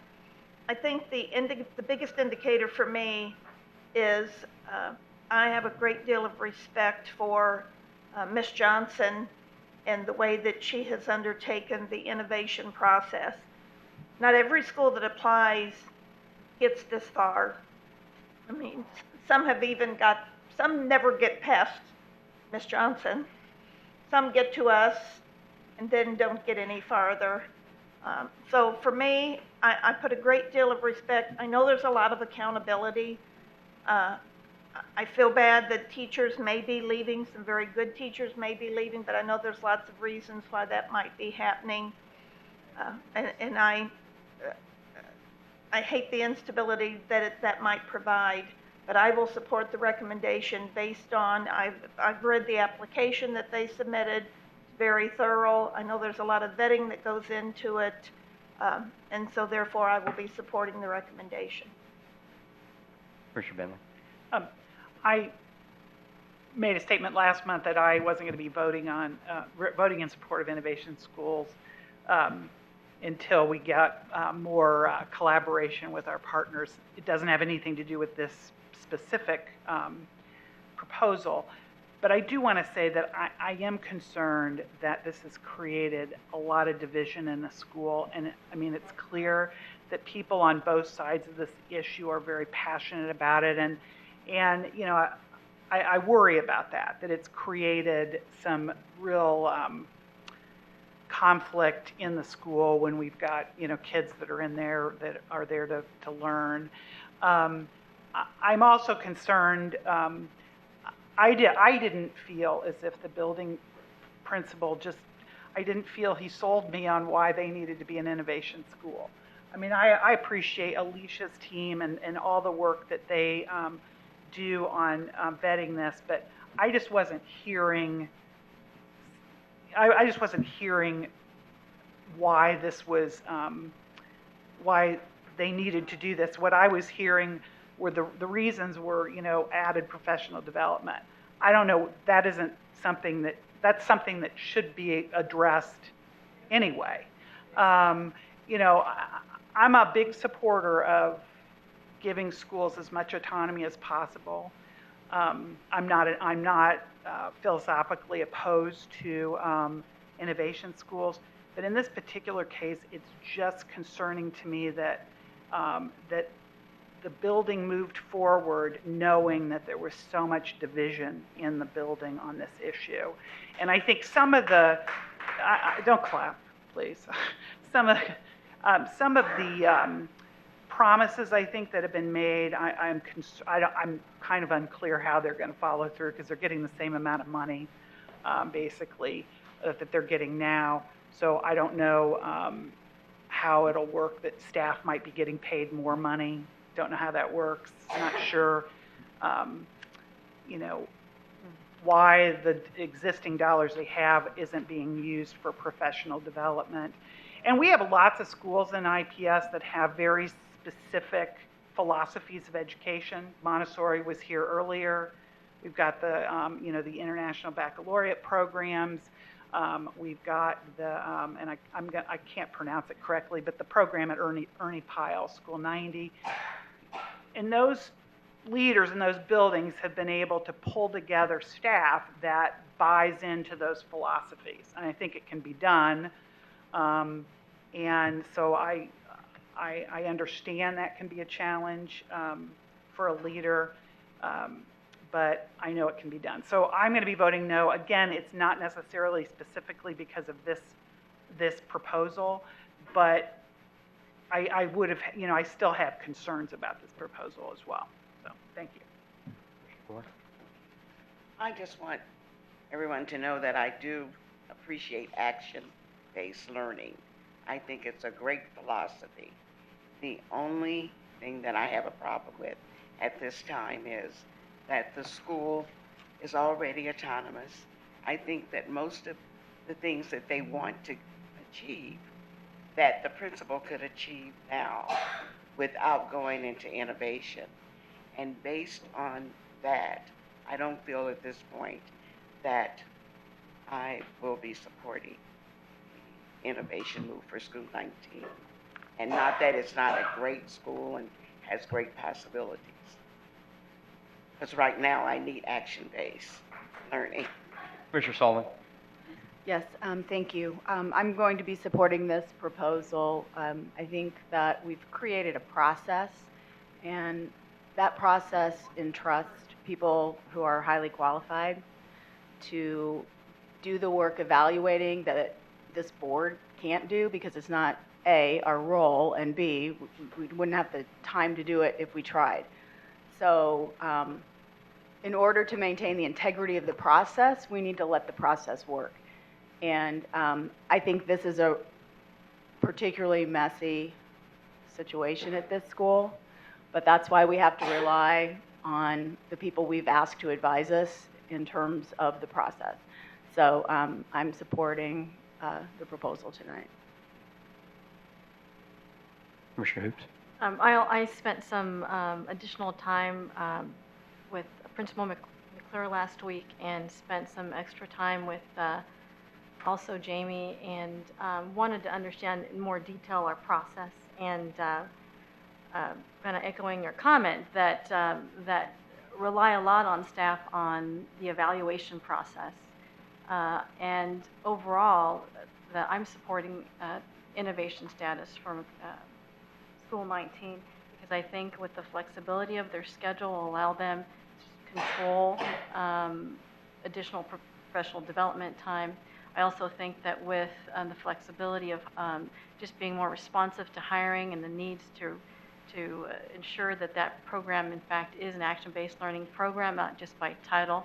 And I think that that although the process has been very messy and painful, I'm hoping that with the good execution of this, that there's can be some, and ultimately, a great program there. Just a couple of comments from me before we go to a vote. I'll be supporting the move to an innovation status for the school. I think about sort of, I hear Commissioner Bentley, your comments, and while I think you're accurate, I also think at school board level ultimately is the ground zero for democracy, and where people who can disagree on things come and have their voices heard. One thing that I think is important, and we heard from teachers here tonight who were speaking in opposition, we heard from teachers here who are speaking in support. I think it's important that all of the teachers know, regardless of their position on these issues, we will always defend their right to come and address us. And we will make sure that their right to have that opinion will be protected. I'm not happy across the globe, or at least certainly across the United States, with the status of our democracy and our ability to express differences of opinion. Anybody's difference of opinion is welcome here. We may not agree on the final solution or the final vote that we take tonight, but you're welcome to come and tell us you disagree with us. And you should come and tell us you disagree with us when you agree with us. I agree with Commissioner Sullivan. Ultimately, I support this because we've established a process. And the people who we have brought in who are highly trained in this process, who are educators, who are really the people we respect to tell us, yes, this school is right to go into this, and we think ultimately the kids who we're here to make sure get the highest quality education are going to be better educated because of this move to an innovation school. I will continue to support that process. So, any other comments or questions? All those in favor say aye. Aye. Opposed? No. I have the ayes 4-3. No, I thought you. Motion carries.